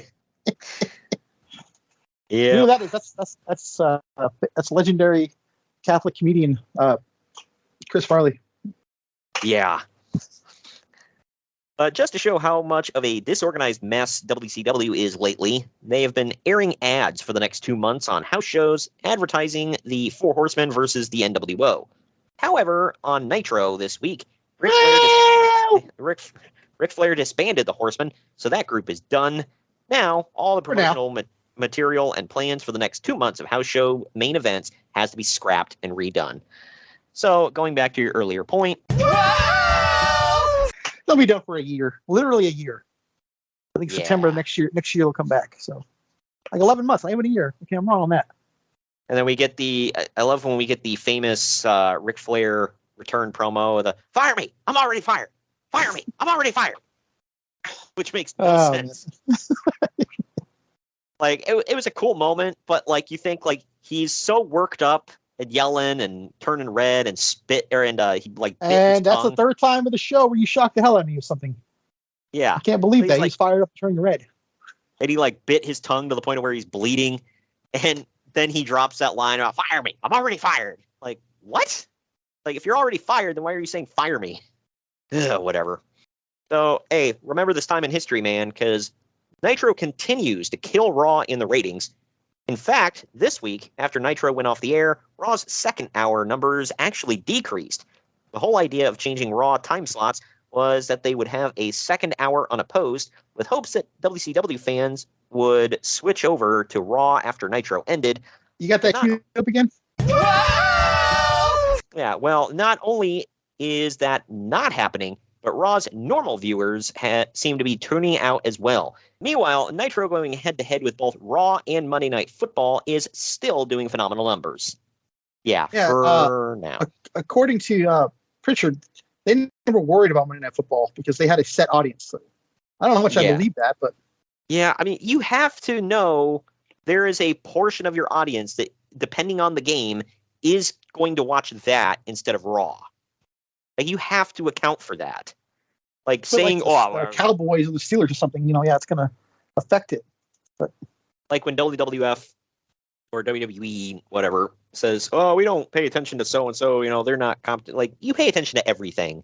Like, I get trying to big dog everyone. Like, I understand that. But at the same time, you care. Even if it's a little bit, you care and you're paying attention. If you're not, then you're not doing business. Like exactly what Triple H showed Ariel Helwani. Every company in the world pays attention to anybody who could even be somewhat construed as competition. I'm not saying they're watching except for Impact. Yeah. And I'm not saying like they're watching every little move that the other company makes, but you know what they're up to. Everybody's aware. That's exactly what he said. He said, I don't watch AEW, but I'm aware of what's going on. Yeah. It would be stupid not to. No, I'm aware that MJF's contract's coming up. I'm very aware of it. There are a lot of people on that show. Like, you mean to tell me, because no matter what anybody thinks of the quality of their shows, to say they have no talent would be a ridiculous statement. I would never say that, but... Yeah, they have a ton of talent in AEW. Right. And, like, same thing with, I don't like a lot of people in Impact, but they do have some talent there that to say... Are you telling me you wouldn't want Ace Austin or Eddie Edwards in your company? Yeah. Well, those are the ones, obviously. But there are other ones there, too, that it's like, really? You're not looking at any of these people? The fact that they had Mickie James come in with the Impact title shows that they pay a little bit of attention to, who's there. It's like, you're scouting. That's a really unfair example, though. She's a legend. So. That's true. But it's like, you have to who's there and what's going on. Because, Braden Walker. Knock, knock. Who's there? It's Braden Walker. I'm here to bash your brain. Oh, you set me up for that one, dick. Why wouldn't you want to remember Braden Walker and his historic run in WWECW? Especially that time we stood on the ramp with his hands on his hips. Exactly. Legendary stuff, man. He'll be in the Hall of Fame someday. Good crap, pal. On Nitro a couple of weeks ago, they did an angle where Scott Hall beat up referee Mark Curtis. The angle was done to write Curtis, real name Brian Hildebrand, off of TV because he was recently diagnosed with stomach cancer. Oh, damn. So you mean that's the last thing he ever did on TV? I guess so. Because he underwent a nearly 5-hour surgery last week in which they removed his spleen and much of his stomach. It's believed that the surgery was successful in removing all of the cancer, and he should be back to work as soon as he heals up. Sadly, this does not happen. He passed away about 2 years later. That sucks, man. Yeah, so we start with death, and this is our second to last story. It's, kind of ending with death. He's not dead yet, but like I said, 2 years from now. And yeah, apparently he was like the nicest guy ever. He had a ton of friends in the business. Yeah, apparently his funeral was like loaded. Yeah, people loved him. Wasn't he? Oh no, I'm thinking of another referee. Never mind. But he was considered too small to be a wrestler. He actually trained to wrestle under Dominic DeNucci. He was in Mick Foley and Shane Douglas's training class, so he was good friends with them. Mick Foley's friends with everybody. Right. Not take away from that, but I think he was a referee in Smoky Mountain for a while because him and Jim Cornette were good friends. Motherfucker! Gonna wear a turtle suit, BBR. Come out of a turtle sewer box. You're a referee of the midnight rock and roll. Can't get sweet stands. We're gonna get Cowabunga the Ninja Turtle. Motherfucker. Anyway, but yeah, I think we covered it all. Yeah, right. Yeah, he was friends with a lot of people. Unfortunately, he couldn't do what he wanted to do and be a wrestler, but he was a referee. Everybody remembers, like, I would say that's just as good. I'm not gonna say how you felt, but yeah, and he was like the right size where it's like you could, where I always say, wrestlers, wrestling referees are made out of glass because you breathe on them the wrong way and they're down for the next 10 minutes. like, you could believe that with him because he was a little dude. So he takes a bump and it looks like he got just freaking walloped. And then he's sitting there in WCW and Rey Mysterio comes in. He's probably getting pissed. I know I would have. Yeah, right. Well, I think, hell, I can't even say Rey Mysterio had a physique at the time, because at the time he was skinny as crap. So, hey, well, maybe he should have went down to Mexico. He would have had a better shot. By the way, speaking of the food down there's a lot more fattening. So, yeah.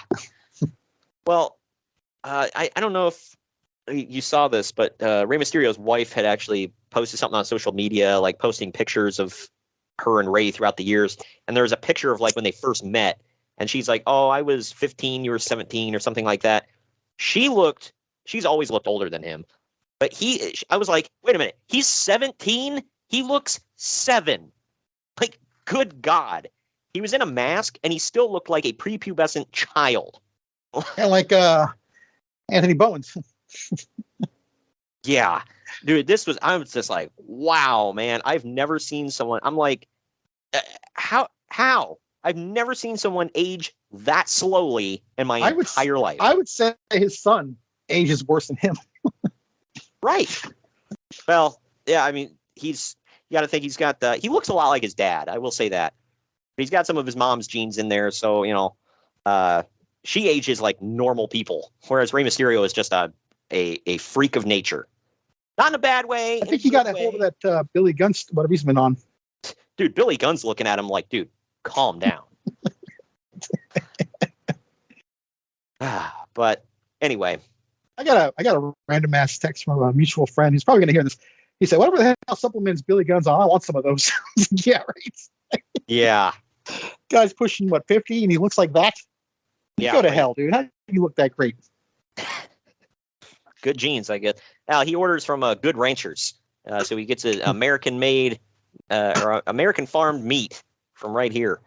So shout out to Good Ranchers. They do not sponsor the podcast, but if you could sponsor the podcast like you do every other podcast on Earth, that would be awesome. And I would be glad to eat your meat. Good Lord. There you go. Anyway. You know what's funny? Last week on Dynamite, they were in Calgary, and they're all wearing cowboy hats. I think Billy Gunn said something to the effect, I'm not a cowboy anymore. That's awesome. That really popped the hell out of me. Anymore. Yeah. All right. Well, last story I got here, but I got to hit the stinger. We haven't done this in a while, so I got to hit the stinger before we hit this last story. What the is this piece of That is one big pile of There you go. Song in WCW, I swear. Say what? That the music he used, it sounds like the Z-Man song in WCW. Nice. But yes, this is this week's edition, and like I said, we haven't done this in I swear a couple of months, but it is the return of That Is One Big Pile of Shit. And there's one specific person that this segment is dedicated to. New York Post writer Phil Mushnick wrote a column this week. I was wondering if you were going to mention this. Yep. Saying that Ted Turner should help all the children in the United States by canceling WCW. He criticized the company. That's not what I thought you were going to say. Okay. Yeah. He criticized the company for promoting physical abuse of women, sexual harassment, terrorism. Okay. Well, then you all want to stay away from the daytime soap operas then. Negative ethnic and racial stereotypes. See your last point. Homophobia, vandalism, graphic violence, and worst of all, Dennis Rodman. All that could be Dennis Rodman, though. Everything you just said. Right? Well. Allegedly! But Uncle Dave says that the abuse of women is more ECW. Sexual harassment. Yeah, I don't know where that's coming from in WCW at all. Yeah, maybe there's the homophobia, too. Huh? Maybe Disco and Jacqueline is the only thing I can think of, but she kicked his ass. Right. So he says whatever. He says the sexual harassment is more WWF. Okay, maybe. He says terrorism is also more WWF. I don't get that one. What was it, like Bret Hart just dissing America? Dude, I have no idea where this no clue. Was he looking into a glass ball in 2005 with Mama Hassan, maybe? Yeah. Yeah, right. I was going to say, like, nobody at this time. I'm like, where did Phil Mushnick get terrorism? Who the hell is promoting terrorism on any show? I guess it depends on your definition of terrorism, but whatever. Your columns? He says racial stereotyping and is definitely more WWF. Okay, we've seen the nation. Homophobia seems to be toned down across the board lately, and graphic violence is definitely more ECW. Yeah, that's true. Well, yeah, we'll be getting that WWE here in the next year, but yeah, right. Talking about right now, I don't know what he's talking about there, but the only thing he gives Mushnick credit for is Dennis Rodman, who, yes, is definitely more WCW than anything else. Well, yeah, he's popped up there quite a few times. Wait till next year. They're really going to have him on the shows. And the year after that. Yeah, right. Now in the archives. Both of them. Yep.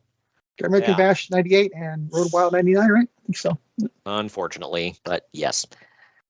Yeah, everybody go back and listen to Road Wild 99. That was a show. It happened. Yeah. It exists.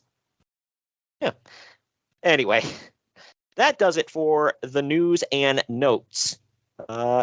I guess it's time to dive into the event at hand here. Why don't you just jump right to the Hell in a Cell? Because let's be real, that's all it is. Wait, there's another match on here I kind of enjoyed, actually. I take that back. Yeah, I got a feeling you'll agree with this. Right. We'll definitely get into all of it on the other end of this break.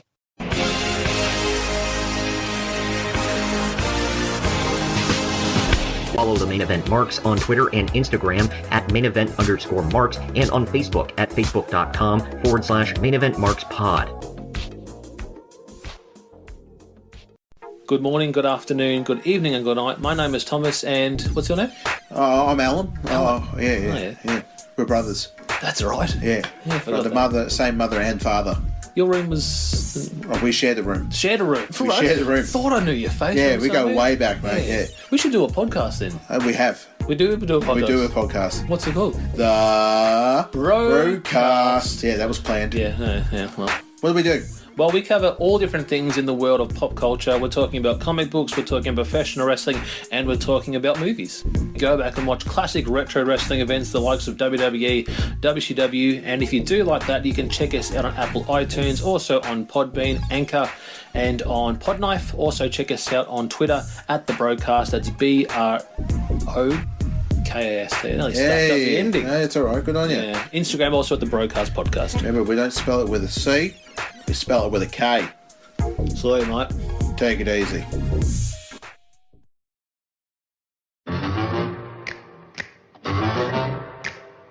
The Main Event Marks are available wherever you get podcasts and on YouTube at youtube.com/C/Main Event Marks Podcast. Now, back to the show. And we're back. We're back! WWF Bad Blood in Your House. This is actually In Your House 18.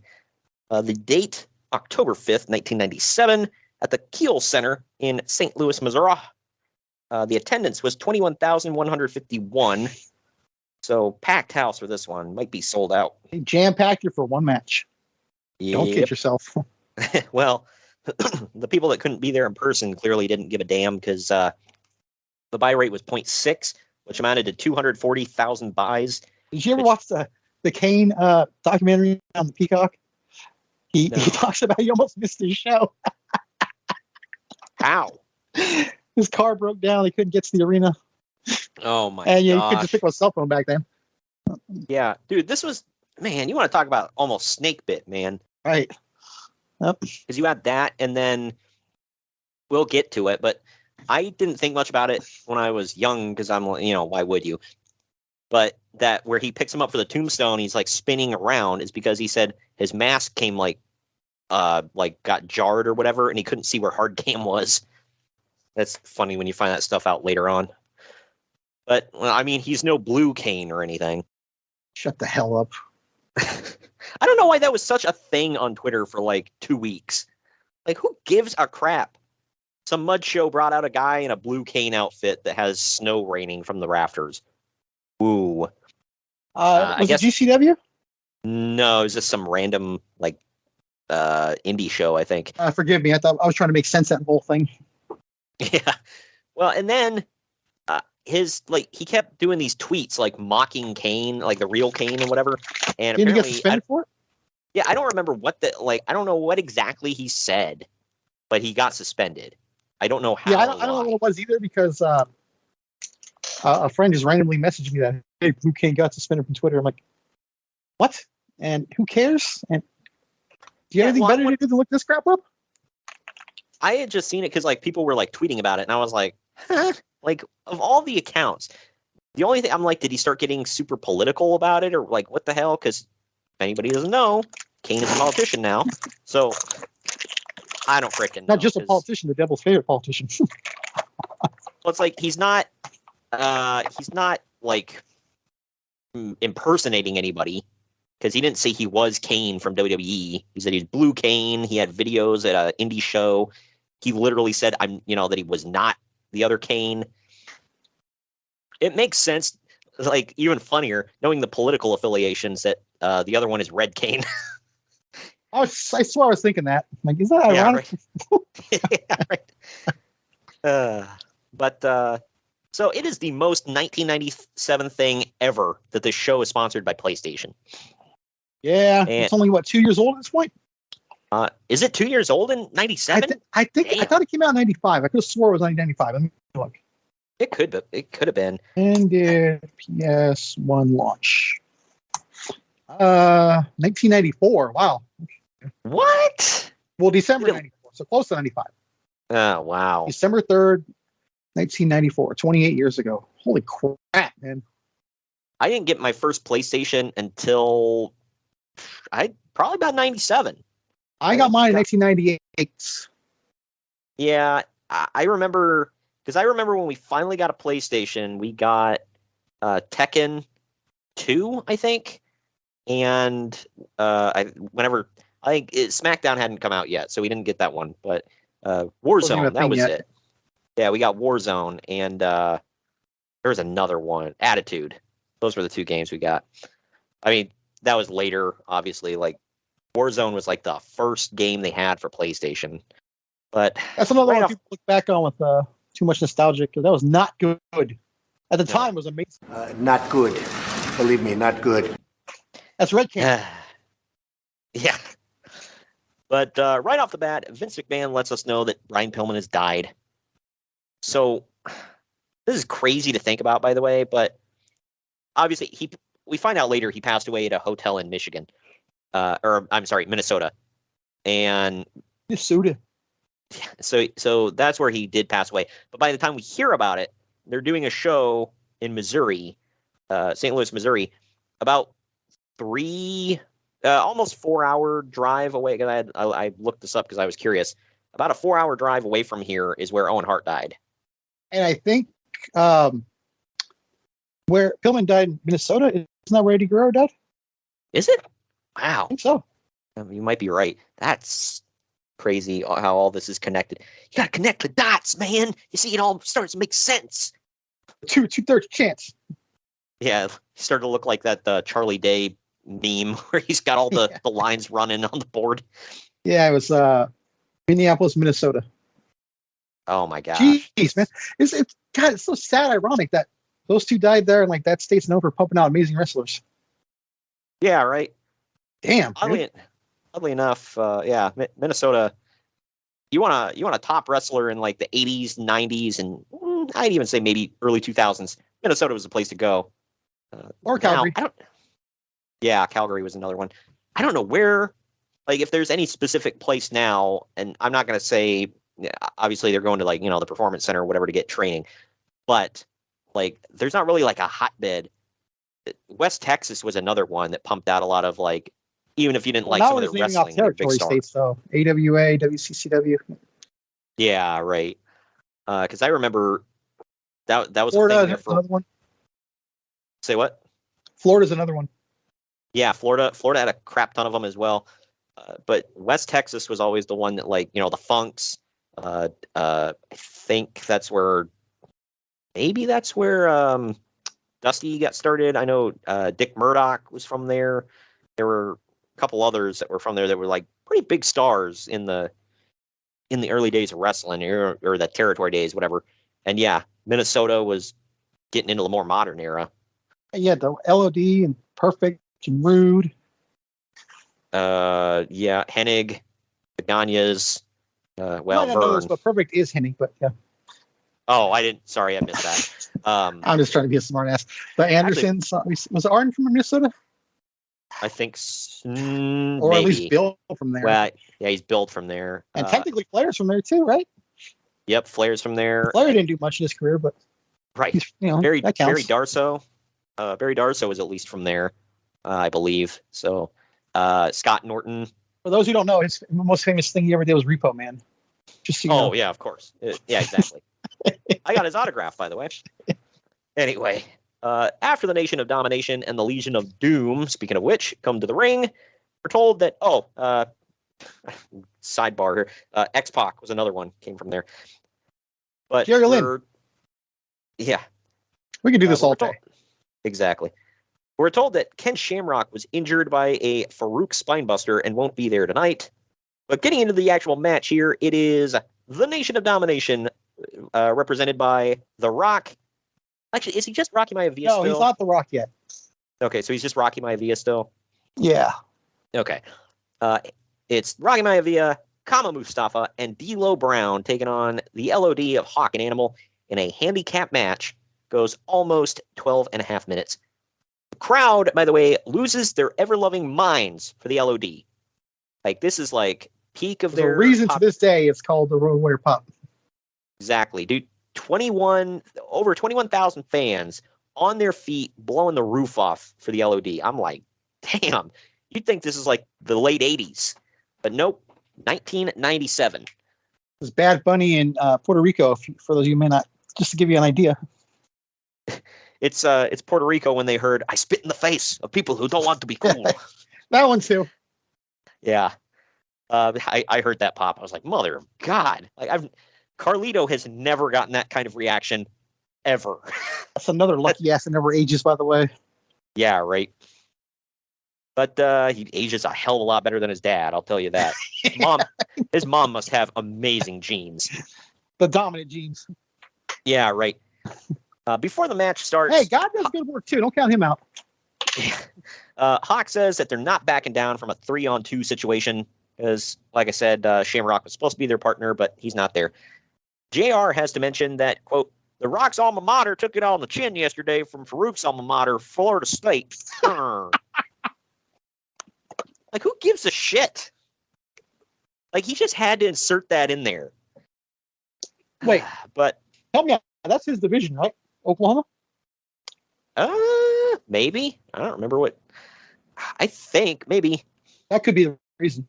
And not that you're not wrong. It's stupid, but Florida State is in the Atlantic Coast. The ACC, Atlantic Coast Conference. Yeah, that's right. Yeah. Okay. I knew that. I just didn't realize I knew that.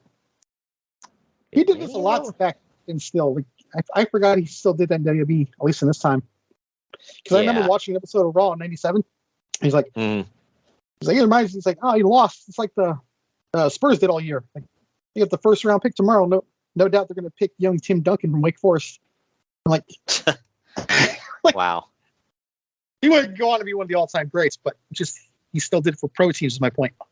Miami's in the ACC too, by the way. I just wanted to check that out. No, never mind. I feel like this match went on way too long, by the way. Like, time note here. Yeah, I wrote it in capital letters. Won't ever end.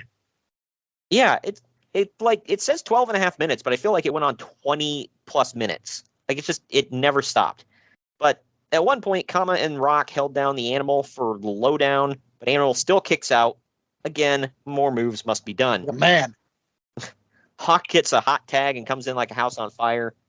Farouk ends up running out to distract the LOD, which leads to Hawk getting a kick from Kama in the back of the head. The Rock hits the rock bottom, and the Nation wins. I gave this dose. What say you? I gave it 2. It was just I said, come on, man, let's go. If I would have known what the next match was going to be, I would have gladly taken this a little bit longer. Well, How dare you? You're cutting them out of their little paychecks, man. But anyway. Good Lord, I didn't say it. Uncle Dave didn't rate any of these matches except for the main event. I'm not going to crap on him here. Well, I'm not going to crap on him here just because he said apparently he was friends with Brian Pillman. So when he got the news, he said he wasn't really into watching the show, which I get.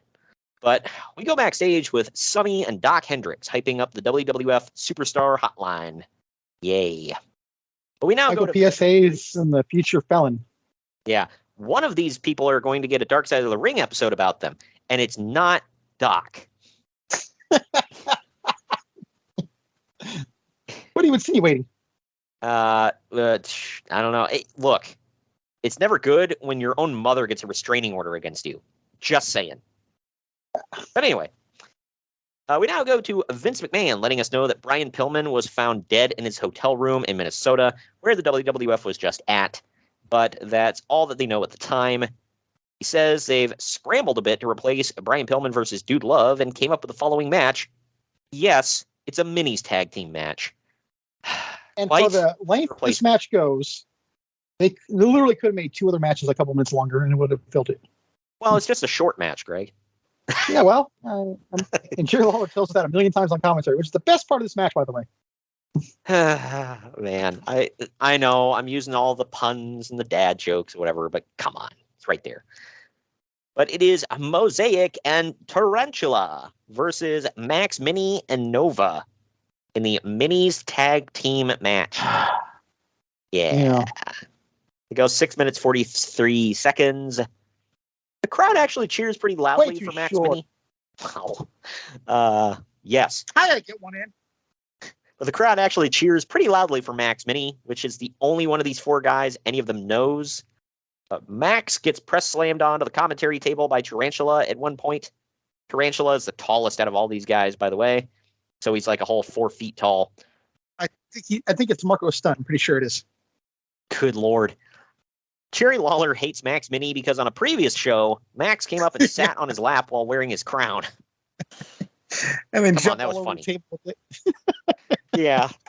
I like when he's complaining about that, and Jim Ross is like, you always got people over here sitting on your lap, and you complain now? He's like, well, not him. Well, yeah, you know, the two that you want sitting in your lap at this time are Tarantula and Sonny. Or Max Mini, excuse me, and Sonny. Those are the two, right? Yeah, I believe so. Oh, man. But anyway, getting back to this one. In the end, Max wins with a crucifix pin on Tarantula. This sucked. They were all out of sync. Uncle Dave didn't rate it. I gave it a 1.5 stars. What say you? Yeah, I gave it 1. It sucked. But anyway. You know, as far as like the talent goes, they all came up a little bit short. Well, and you know what I was thinking during this match was, who are all these fucking people? Oh man. Yeah. But after the match, Peter Dinklage saw this match. Yeah, and said that it was effing archaic. I thought we were past all of this. Have I not done enough from my soapbox? Has he not done enough, Greg, to screw other people out of their jobs? Huh? He has to work harder. Oh.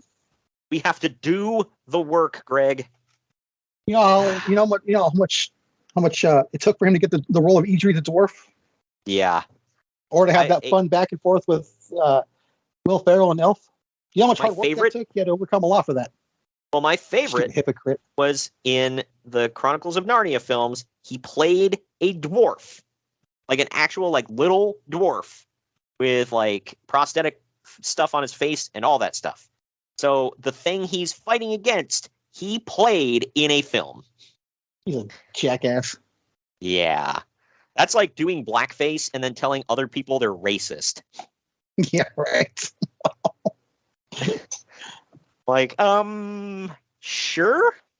Anyway, but after the match, like a true babyface, Max Mini hits a running drop kick on Tarantula. Because you beat him. Any match on this card needed an afterbirth.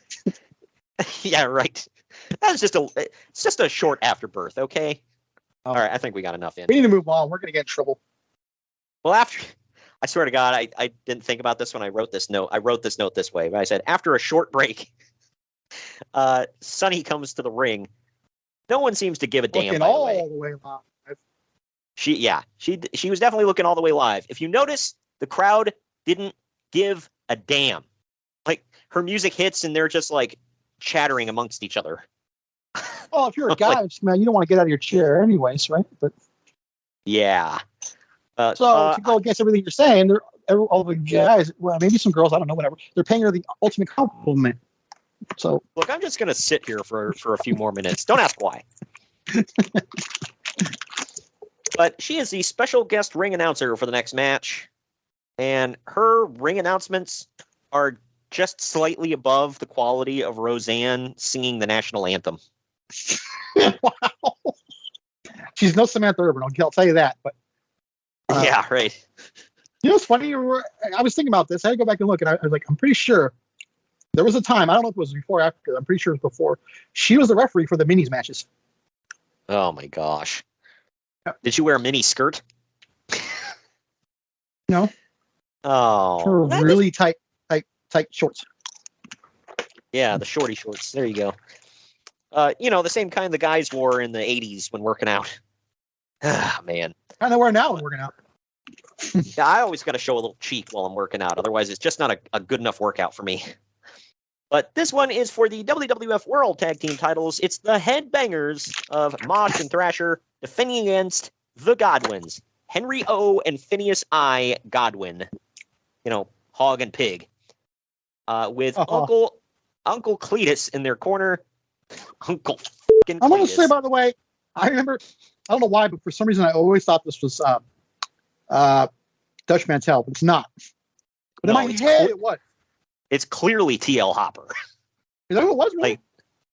That's what it looked like to me. I mean, I can Wikipedia it real quick, but yeah, let's see. T.L. Hopper. I can't believe Tony Anthony. Here we go. Uncle Cletus, right there. Yep, I was right. Wow. You're either going to be a plumber or the guy an from inbred Deliverance uncle. These guys. Yeah, the guy from Deliverance telling you to squeal, boy. Anyway, this goes. The hell's for that 12 in the picture with him, by the way? On Wikipedia. Yeah. That's I think that's the dirty white girl, because he was the dirty white boy, so he had the dirty. Sign me up. Oh yeah, you mean to tell me he could get a girl like that? Bull crap. But yeah, this goes 12 minutes 17 seconds. With plunger. Good lord. So you couldn't get much more visibly different than these two teams. Good lord. You had the Arkansas hog farmer, good old boys. Here's the thing, though. They're both a white stereotype, but very different. Right. You had the Arkansas hog farmer, good old boys taking on the guys who look like they just came out of a Marilyn Manson concert. You can't wait to go back. Yeah, right. This is the third tag match on this card, by the way. Got to point that out. And I didn't realize that. Yeah, right. And we're not done. This is another match. Oh, I'm looking ahead. I see another two. Yep. Wow. This goes on. I didn't even catch that. Yeah, it's all effing tag matches all night long. But I don't know if you have this in your notes, man, but this is another one. Goes on way too damn long. You know what? I watched it and I was just so out of it. I didn't give a damn. At least with the mini smash, there's some kind of appeal there. Like this one, I'm like, I don't care. Right. This blows. And the thing is, I've seen some headbanger matches that were pretty decent. I like Henry Godwin. Yeah, I think I like Phineas. Hate the one on the last paper we watched, which was Ground Zero, down in the archives. Right.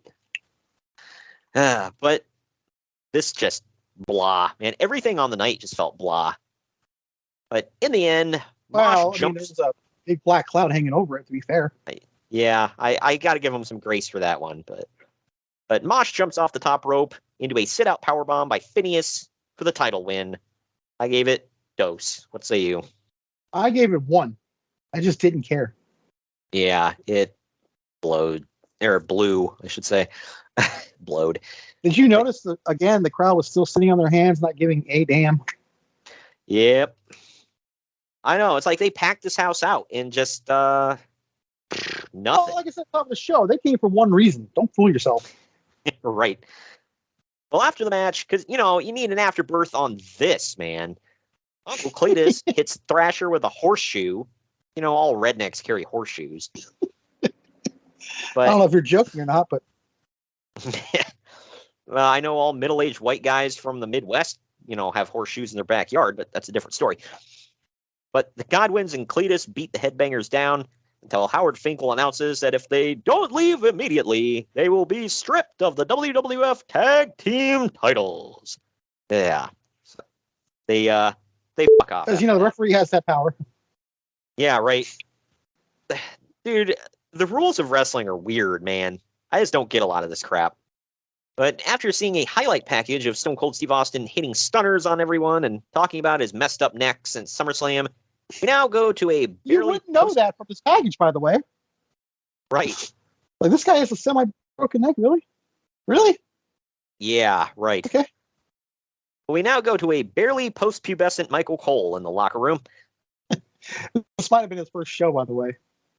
Yeah, he looks like he's about 100 pounds soaking wet with bricks in his pocket. He's got spiky hair and just, I'm like, wow, were you just able to grow that goatee?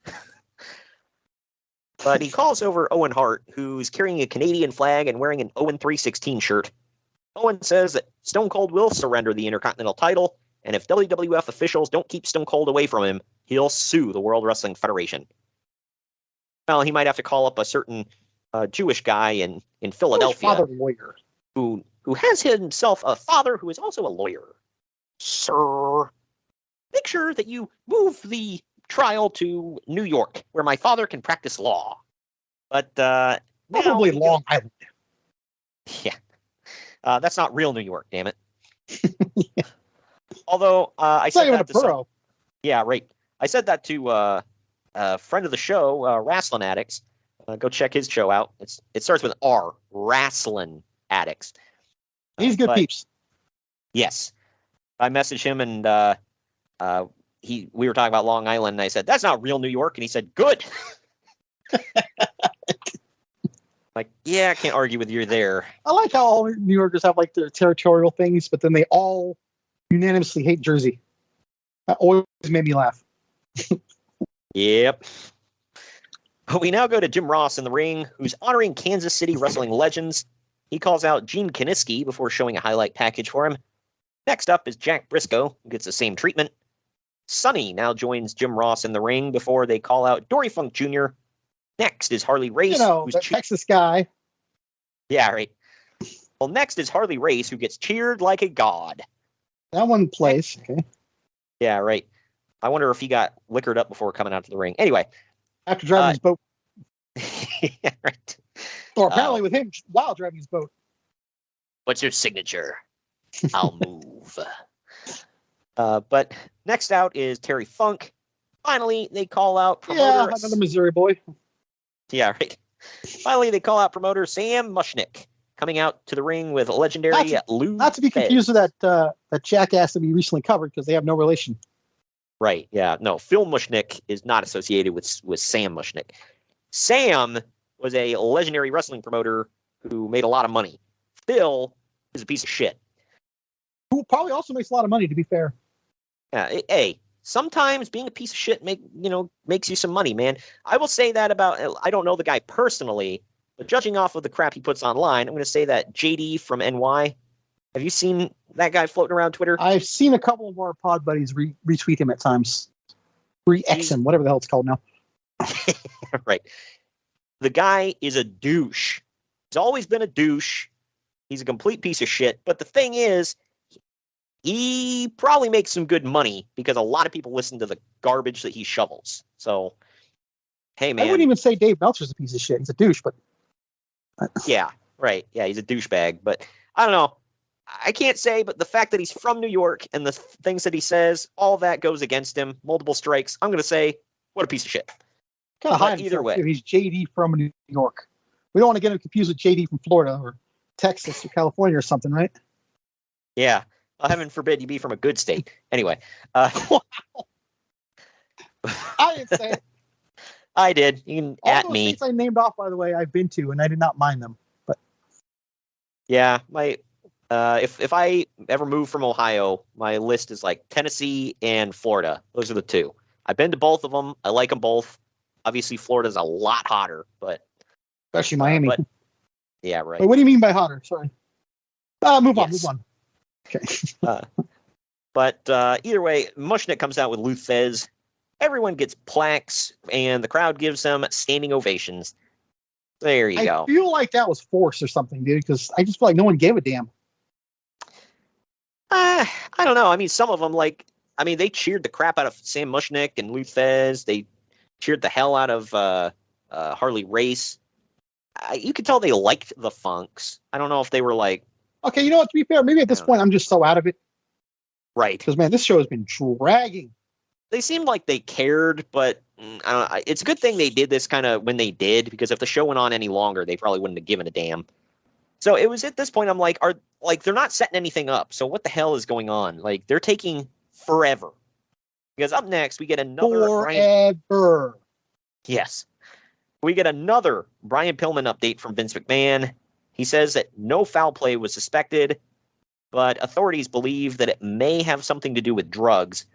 McMahon says that they won't know for another 7+ days when the toxicology reports come back in. And then he emphasizes that drugs are an issue with all forms of sports and entertainment. Good. So it's at this point where I wrote down 3 things. Number 1, he's clearly covering his ass because of the whole trial years ago. Yeah. 2, I don't think it's anyone's damn business how it happened. I mean, the fact is he's dead. I mean, why do we got to know that part? Right. And number 3, doing all this mid-show when we already know that he's gone, it makes it feel like a storyline or something. Right. Yeah, this was not necessary. It was just really weird, and you would take time out. It was like, I mean, obviously this was much more serious, but it was like the Brawl for All stuff where it's like, let's take a break from the scripted bullshit to tell you about this real world stuff. Like, well, they worded that a little bit better though. These guys are another element, folks. Yeah. This is like, you keep giving like random updates like throughout the show. Like, I don't want to sound heartless, but dude, the guy's dead. I mean, what updates are there? I know. We don't need to know play by play. Well, they're examining the body. It's like, good God. Like, we get it. He's passed away. Like, okay, I guess it was a decent update where he said, well, no foul play was suspected. But it's like, come on, dude. He was covering his ass for the steroid trial. That's why he said there were no drugs or anything like that. But come on. Be real. Well, and even Uncle David wrote out about, he was like, he didn't really like what he was saying, but at the same time, he was like, I kind of understand it from his perspective why, because he was like, he's about to face a huge shitstorm for this because, a wrestler died on his watch. Right. And obviously it's not Vince's fault, but and we find out but when you're the owner and someone dies and it could be drugs, like, how come you can test them? So it's not his fault in theory, but it's like prescription. I think he was taking prescriptions, right? Yeah, but wasn't that well known? He was doing it for years because of his ankle. Yeah, so it wasn't anything like that. Well, that's what my point was. Like, it wasn't anything that it would pop up in a P test. You'd be like, "Wow, you're doping." So I don't know, but always got to go right to that. But after Farouk and Owen Hart come to the ring for their match, Stone Cold Steve Austin comes out to a major pop. I know, spoiler, he's kind of over. And this guy is working with partially a broken neck, by the way, but here he is. Again, you wouldn't really know it. Yep. He's carrying the Intercontinental title with him. Commissioner Sergeant Slaughter is at ringside to maintain order. I think it's a nostalgia. Look, I know it's a nostalgia thing because it's when I first started watching wrestling. Like, everything that was going on then was always my favorite, whatever. But I loved Commissioner Slaughter. That was always like, he was the commissioner, I remember. I'm sure you probably fondly remember like Gorilla and Jack Tunney and whatever. But Jack Tunney for sure. Yeah, Gorilla was around for 2 years, maybe? Is the authority figure? 95, 96, something like that. And then Slaughter took over after that. But you know who I think would have made a Slaughter was kind of an authority figure in 92, 93. People tend to forget that, but sort of. Like, he kind of did like what Adam Pearce does now. He was, but he wasn't. Yeah. Well, you know who I think would have made a great one that I'm like, why did you, like, maybe he just didn't want to do it. I really don't know. But I think Bruce Pritchard would have been great in that role. As Brother Love? Not as Brother Love, like just as himself. But, I mean, I know he did it in Impact, and I thought he was okay there, but was more or less, I felt like he was just using that as an excuse to hawk his freaking podcast. He also got to interact with Jim Cornette. Yeah, right. That was funny. I feel like they have a love-hate relationship. Like, Pritchard loves him, and he hates Pritchard. Yeah, right. There's a little mutual respect there at the same time, but yeah, what you said was spot on. But either way, Austin walks around refusing to give up the title for a while. He finally sits next to Slaughter at ringside and actually rings the bell to start the match. After that, he puts on a headset and talks trash to Owen and Farouk on commentary for a little while. Not just English commentary. Yeah, he eventually goes over to Spanish commentary, and then he goes over to French commentary. Like, what the hell's going on?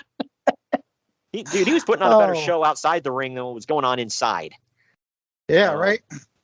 Great. By the way, this was the other match I was talking about that I actually kind of enjoyed at the beginning of the show. It was all right. Yeah. But this considering all the crap we've seen, this is amazing. But. Yeah, right.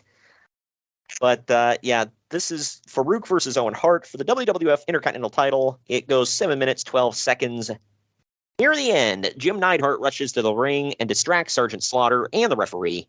Stone Cold then grabs the Intercontinental title and blasts Farouk in the head. This puts him down long enough for Owen to pin him for the title win. I gave this 2 stars. What say you? I gave it 2 as well, even though I kind of really enjoyed it. But also, this match was hella short. No pun intended. They couldn't put more time on this and bump that miniatures match or minis match. Yeah. Really? I know. Because these two. I guess these two are just decent wrestlers at best, right? Yeah, right. I understand the wanting to put this a little later in the card, I guess, but at the same time, if they would have put this as the second match on the card, or even the first match out the gate, this could have been. I was gonna say this could have been the Grandi match, aka curtain jerking. Now on the Main Event Marks YouTube. Yeah, go subscribe. This would have been perfect. Yeah, and the thing is, I feel like I would have liked it better if it opened the show, because by the time we got to it, dude, I was like tapped out. I'm so with you on that. I was like, good Lord, this show sucks.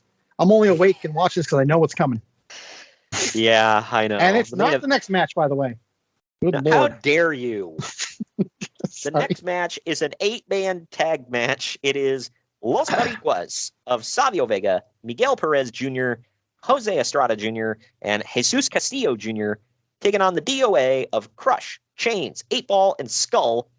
I did not see that coming. As I like to call it, the fake Undertaker, Kona Crush, and the Nazis.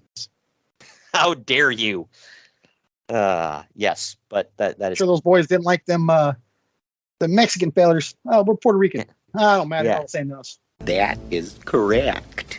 And for those who think I'm just hurling jokes, there are actually pictures of Skull and 8-Ball wearing Nazi shirts on TV. And apparently that is not bullshit. Apparently they had tattoos of it too. So, yeah. No wonder the DOA kept feuding with Los Boricuas and the Nation of Domination. I wonder why. I never even pieced that together. You just said that. Oh. We don't like your kind around these parts. Bet on. Mind that Crush was part of the black group and went over to the Nazi group. But I'm going to assume he didn't know they were that. So, and remember, he was the first one to leave. He was the first one to leave that group. To be fair.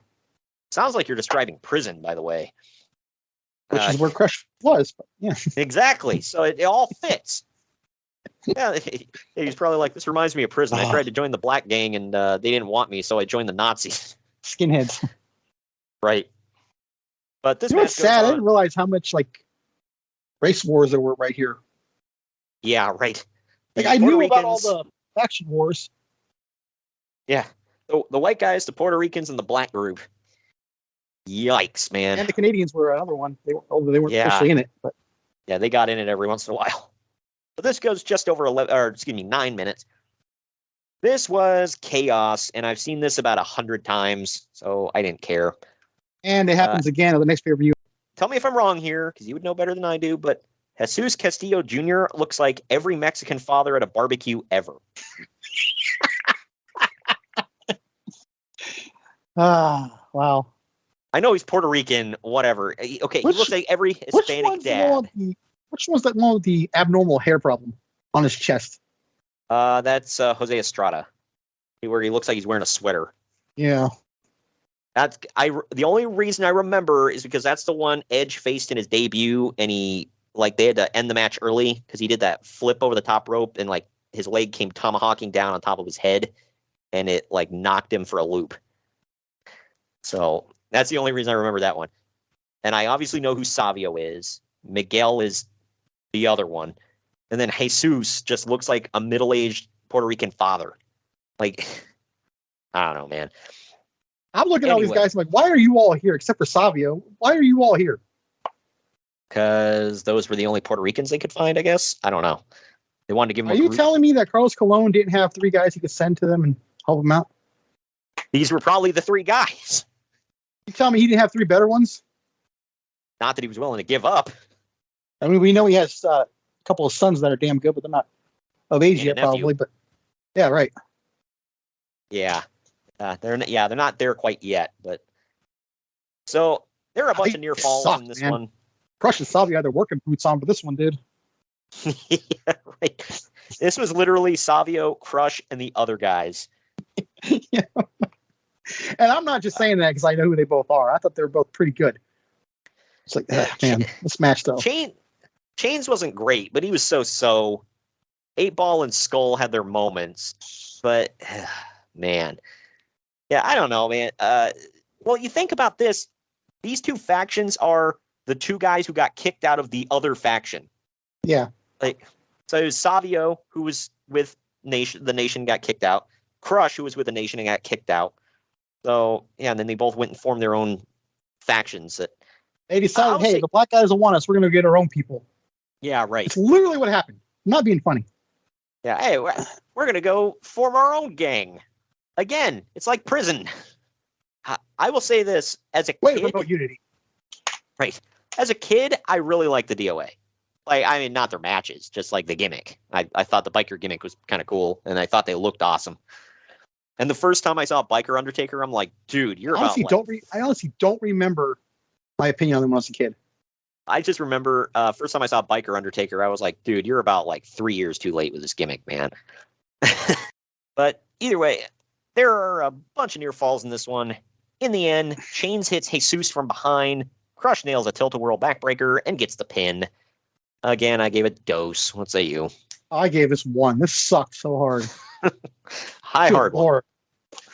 Absolutely. Yeah, right. Yeah, this it was a match. It had people. No, it wasn't. It was a brawl. But now we go backstage where Michael Cole is standing by with Bret Hart and the British Bulldog. Cole says that the American flag could be flying high tonight, and Bret says that Cole, like all Americans, is just a dreamer. He cuts a decent short promo, and then Bulldog decides he must say things. So here we go, man. Well, yeah, I mean, he should force his way in there because everyone's going to pretend he's not British. Yeah, right. So, we're going for the Canadian flag, and you're going for the American flag. Screw the Union Jack. That's exactly what they did. But this is his whole promo. I wrote it out. This is it. He goes, the only flag that's going to be waving tonight is going to be the Canadian flag because the British Bulldog and the Hitman are going to be victorious tonight here in St. Louis. Right here. And he didn't even do the cheesy thumbs up, by the way. I just love how he punctuates it with right here. What the fuck? Yeah. In hindsight, I didn't write this down, but I'm thinking like Pillman was a part of their group. He was obviously a great friend of theirs. So I don't know if that's contributing to his bad promo or not, but no, because every one of his promos were bad. So I give him no grace. Do you remember when they turned him heel and they automatically made someone his manager? Motherfucker. Yeah, right. That was a good call. I'm not being sarcastic. Yeah, don't have him speak anymore. Just have Cornette do it, please, for the love of God. Dude, I remember his promos when he went to WCW for a little while. Oh my God, they were just horse crap, man. But speaking of horse crap, I kid, it wasn't quite that bad. But after the Hart Foundation other than the main event, this is one of the better matches. Yeah, right. We go back to Doc Hendricks standing by with the Patriot and Vader. Patriot is more southern than shrimp and grits served with fried chicken and barbecue. He has quite the gun collection. Oh, well, that's a given. But he's like, this one was handed down from my great-grandpappy all the way down to me. Serial number scratched off, so they don't know it. But he used to go out hunting big bear with this one. Yeah. Vader says that Bret being the best there is, the best there was, and the best there ever will be is bullshit. Vince McMahon goes, well, now. And then Jim Ross apologizes for the cursing. Vader says that he and the Patriot don't have much in common other than hating loudmouth Canadians bad-mouthing America. Well, now. I mean... I gotta point out the hypocrisy. How many jokes they make at Canadians' expense? What, are they supposed to sit there and take it? Yes. What are they going to do? It's not like they have a military. Name the last Canadian war. I'm sure they have, what do you call those? Guardian Angels, or whatever their equivalent is. Yeah. Hey, look, Guardian we have Mounties, Angels. okay? Good Lord. We have Mounties, okay? Sometimes, like, if somebody wants to mess with us, we just airdrop some moose in there, okay? And we say, go at it. Well, I can't tell if you're trying to be Canadian or like a middle-aged white mom from Minnesota. Yes.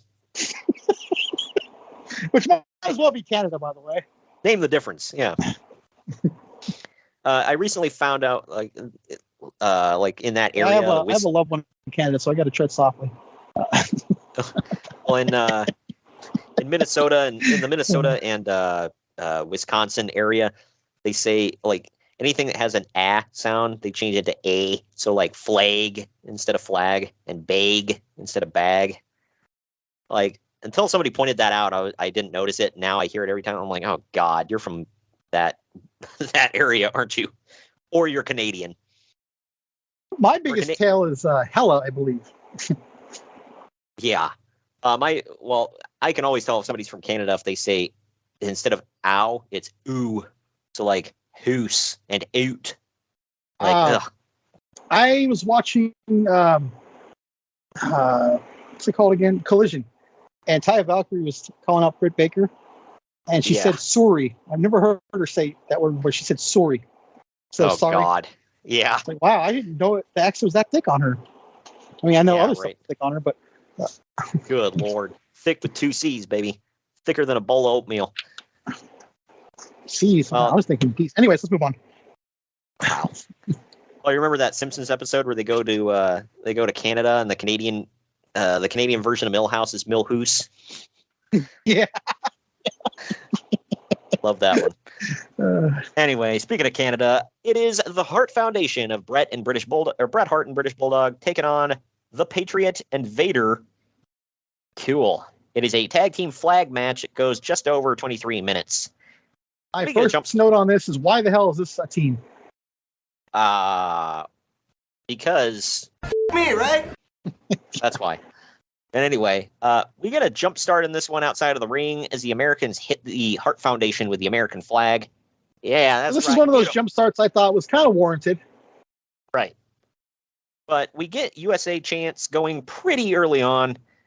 Bret and British Bulldog eventually fight back with the flagpoles as well. Yeah, let's chant USA, even though the best wrestler in this entire match is Canadian. Okay. Yeah, right. Vader attempts to moonsault at one point and actually lands on his feet, sort of, when the Bulldog moves. A fan ends up jumping the railing at one point. It's not caught on camera, but we see everybody looking, security rushing, and the Bulldog actually gets distracted by this for a bit. Wait a minute, is that what that was? Yeah, they even call it out on commentary. They're like, I missed that, but I saw the commotion going on, but because they were talking about it on commentary. They're like, overzealous American getting involved here. And they're like, oh, maybe it was an angry Canadian. Oh, I thought they were talking about the match. No. Holy hell, I missed that completely. Yeah. Like all the attention came off the match for a few minutes there.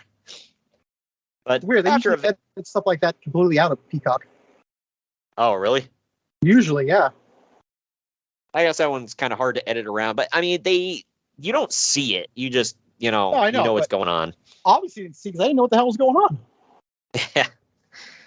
But after a Vader bomb on Bret, Bulldog beats Vader up outside of the ring. Bret counters an O'Connor roll from the Patriots to get the pinfall win. I gave this 2.5 stars. What say you? I gave it 1, and I'm like, I thought this was a flag match. Yeah, I was like, what's the point of this? Because both flags are hanging. So they do they do explain at the end, oh, pinfall submission or grab the flag. When the hell is that ever a rule in a flag match? Ever? I don't know, man. Do I have to play it again? Me, right? There's a WTF one. You also fit there, but yeah. Remember the show we were doing with Hogan, the strap match, and you won via pinfall? What was that? I don't remember the pinfall one. I do remember the one. It was Hogan and Vader in a strap match, and he dragged. He pulled the strap off of Vader, and then he dragged Ric Flair around the ring. Maybe that's what I'm thinking of. But I know it ended Uncensored 95. Was that where Flair was in drag? Yes. I remember that. Okay. Yeah. He completely takes the strap off of Vader's wrist and then knocks out Ric Flair and drags his ass around the ring. I'm like, why? Like, okay. But backstage, Doc Hendricks is standing by with Shawn Michaels, Hunter Hearst Helmsley, Rick Rude, and Shayna. By the way, real quick, I don't think I've ever in my life given a Bret Hart match a 1 star. Yeah, that match was I doubt all kinds of booty. All kinds of booty. But Shawn says that the good news is that tonight is that his match is not for Shawn's coveted European Championship. And then pretends to wipe the sweat off his head. Yeah. Way to bury it, man. This is right up there. Didn't Vince McMahon say something like that about the title as well? Yeah, when I think it was him and Austin were feuding. And I think if Austin won, McMahon had to leave forever, and that lasted. And if Undertaker won, Austin can never fight for the WWE title again. And Vince said, well, you can't fight for the WWE title, you can fight for the prestigious European title. It's prestigious. Yeah.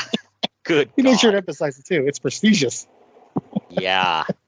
I will say I thought it looked cool, but nobody gave a damn about that belt, man. I think at the time, X-Pac held it, so thus he was burying him too. Or it might have been D'Lo Brown. Either one. He buried the hell out of it saying that. All that tracks, yeah. My favorite feud over that title was Triple H versus Owen Hart. But, it helps 2 wrestlers for it too. Yeah, right. Shawn says that he's only willing to do this match because he's the man, tougher than nails, has amazing athletic ability, and is the #1 guy in the WWF. Helmsley starts to speak. He's going to put on a great show. Why? Because he can. I can. Yep. Helmsley starts to speak, and then they flip to a build-up package, video package. Man, that ain't like, bad, nope. No? Yeah, right. He's like, flip. Like, nope, shut the up. You're just the guy who carries the bags right now.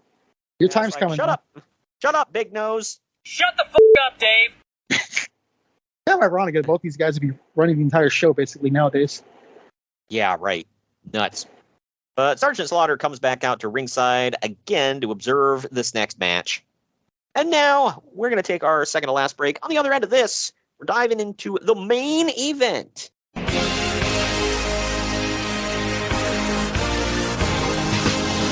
Follow the Main Event Marks on Twitter and Instagram at @mainevent_marks and on Facebook at facebook.com/Main Event Marks Pod.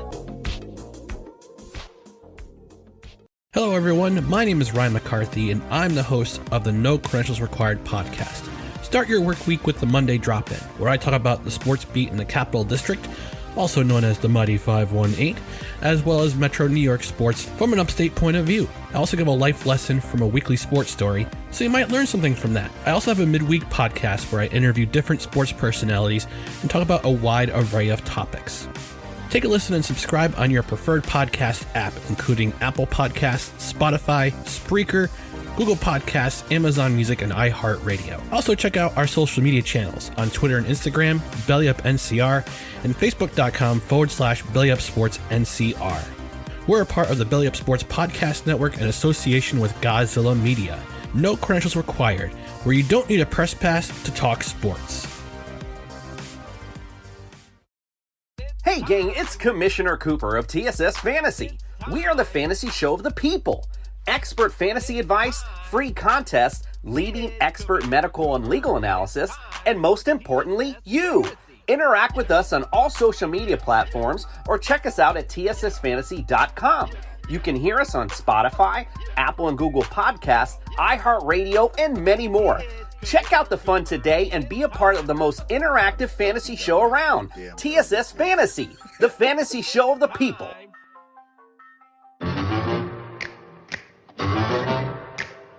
The Main Event Marks are available wherever you get podcasts and on YouTube at youtube.com/C/Main Event Marks podcast. Now, back to the show. Now we're back. We're back. Main event time. The moment, or the reason everybody was all here, it is Shawn Michaels with Hunter Hearst Helmsley, Rick Rude, and Shane taking on the. Go ahead. I said at this point, I am thanking Kenny Omega we got this, because this pay-per-view sucked. Good Lord. He's taking on the Undertaker in a Hell in a Cell match, the very first ever. It's about 30 minutes long. So the cameramen keep getting too close to Shawn Michaels, and Shawn actually cusses one of them out after pile driving the Undertaker on the bottom half of the Christian Shawn, by the way. Yeah, right. They're bleeping his ass out. At one point, Undertaker dumps HBK over the top rope onto a fake cameraman. Shawn beats that cameraman up, and they open the cell door to escort him out. How do you know he was fake? I mean, he was already yelling at them anyway, so maybe he just finally snaps. Yeah, well, given what happened next, we can figure it out. But just saying, no, don't assume. Right. At the time, yeah. Well, it was a good setup. So like, if you're at home, that adds to it. So that was great. But either way, they open the cell door to escort the cameraman out, and Michaels takes advantage of this to leave the cell, and Undertaker follows. When Undertaker slingshots Shawn face first into the cell wall, HBK gets busted open. Say an iconic shot that you've seen in every build-up package ever for Hell in a Cell or anything like that. Yep. Shawn. There's one more coming too. Yep. Shawn, a bloody mess, laying up against the cell wall.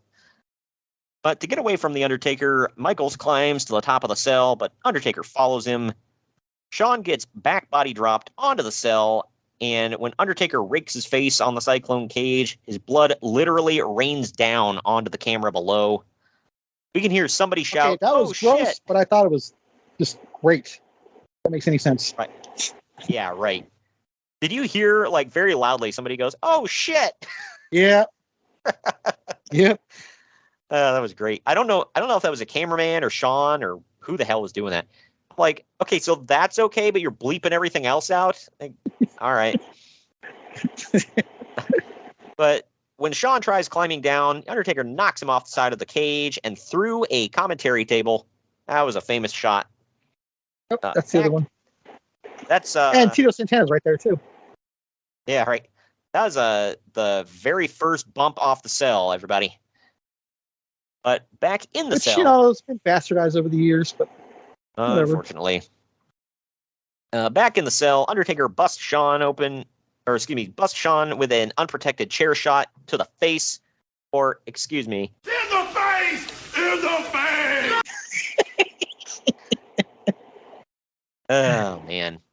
But the lights then drop and unfamiliar music plays as the lights turn red. A man in a bodysuit and a mask walks to the cell with Paul Bearer, and Vince drops his famous call of, That's gotta be Kane! That's gotta be Kane!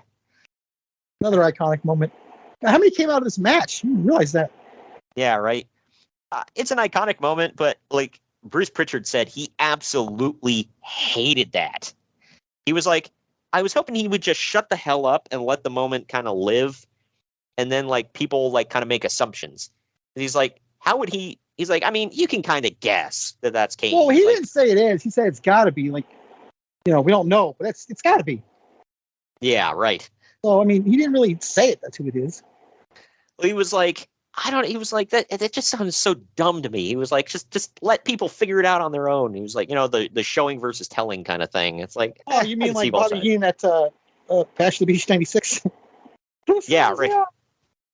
I want to get more of this. But that one you could excuse as like, Bobby Heenan's always hated him. So, but either way, he comes to the cell and rips the cell door off its hinges and he's got another iconic shot.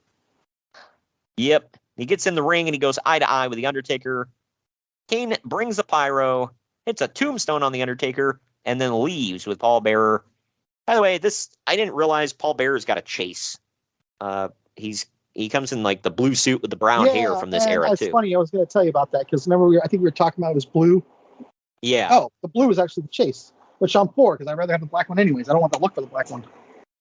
Yeah, he's got the black hair and the black suit for the one, and then the other one's the brown hair and the blue suit from this era. But which, in hindsight, now looking at it, is way too blue for the figure, but whatever. Yeah. But the half-dead Shawn Michaels crawls over to cover the Undertaker as the referee counts to 3, giving him the win, which would give him the infamous world title shot at Survivor Series. Yeah. Oh, right. It's all going to play out fine. Oh, yeah. Everything is going to go smoothly. It's not going to end up as an episode of Dark Side of the Ring or anything. But Uncle Dave gave this 5 stars. I give it 4. What say you? I had to look at it from the moment. You can't look at everything that's been happening after. In the moment, it was definitely 5. I got to say 4 just only because, it was iconic and it was cool. It was a good match. And it was like the very first one, obviously. But like, Shawn just got his ass kicked throughout most of this match. And that was about it. It was good, though. You got to see him like fighting back a few times and trying to brawl. But I ask you this, though. Who else could have done this at this time? Nobody. It had to have been Shawn. Yeah. Now, what's funny is his friend there is going to be in an iconic Hell in a Cell match with the Undertaker a few years later. Mr. Hell in a Cell. Yeah. And he'd be, Shawn obviously made this one famous with the Undertaker, and then Triple H would have a famous one years later. Triple H together have the greatest one ever. Yeah. Oh, also, man, I want to go back and watch that. Oh, wait, was that one in Bad Blood? Yeah, it was 4, I think it was. Oh, nice. What was the Triple H and Kevin Nash one? What event was that at? Bad Blood 03. Wow, so that just became like the Bad Blood match. Yep. Nice. Well, after the match, Hunter Hearst Helmsley and Chyna come back out to scrape Shawn Michaels off the mat and walk him to the back. Undertaker stumbles around the ring a bit as the show comes to a close. And that brings us to our final break. On the other end of this, we're going to get into the final ratings and tell you what's coming up on the podcast.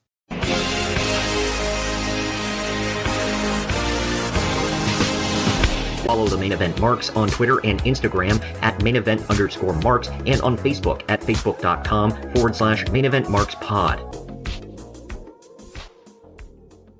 What's up, everybody? I am the hardest part of the ring, the host of the Apron Bump podcast. Ugh.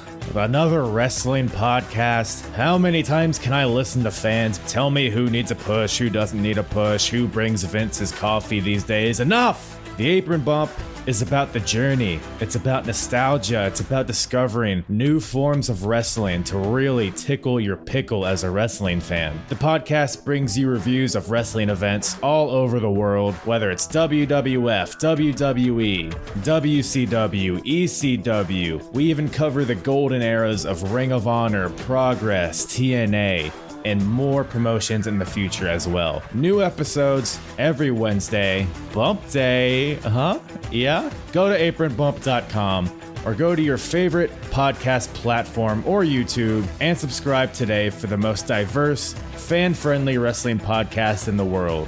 I'm Hard.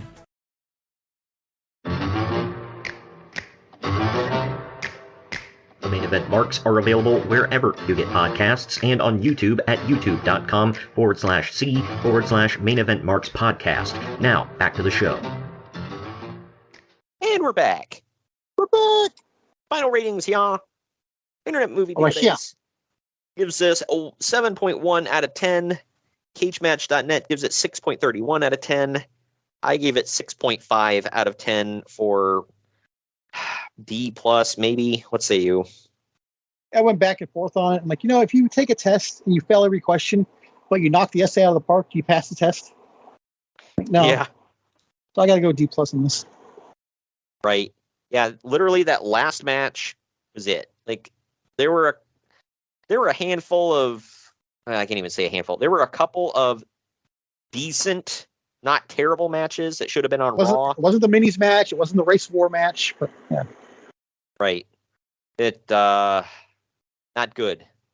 Well, not good. Excuse me here. Not good. Believe me, not good. This show bad. What? So if you paid like $30 to buy this or something, you were happy at the end, at least. Yeah, that had all the crap that built up to it. But yeah, that last match it was great. It's iconic, obviously, but man, the show was a rough watch. It just was not. I do not remember this show being this bad.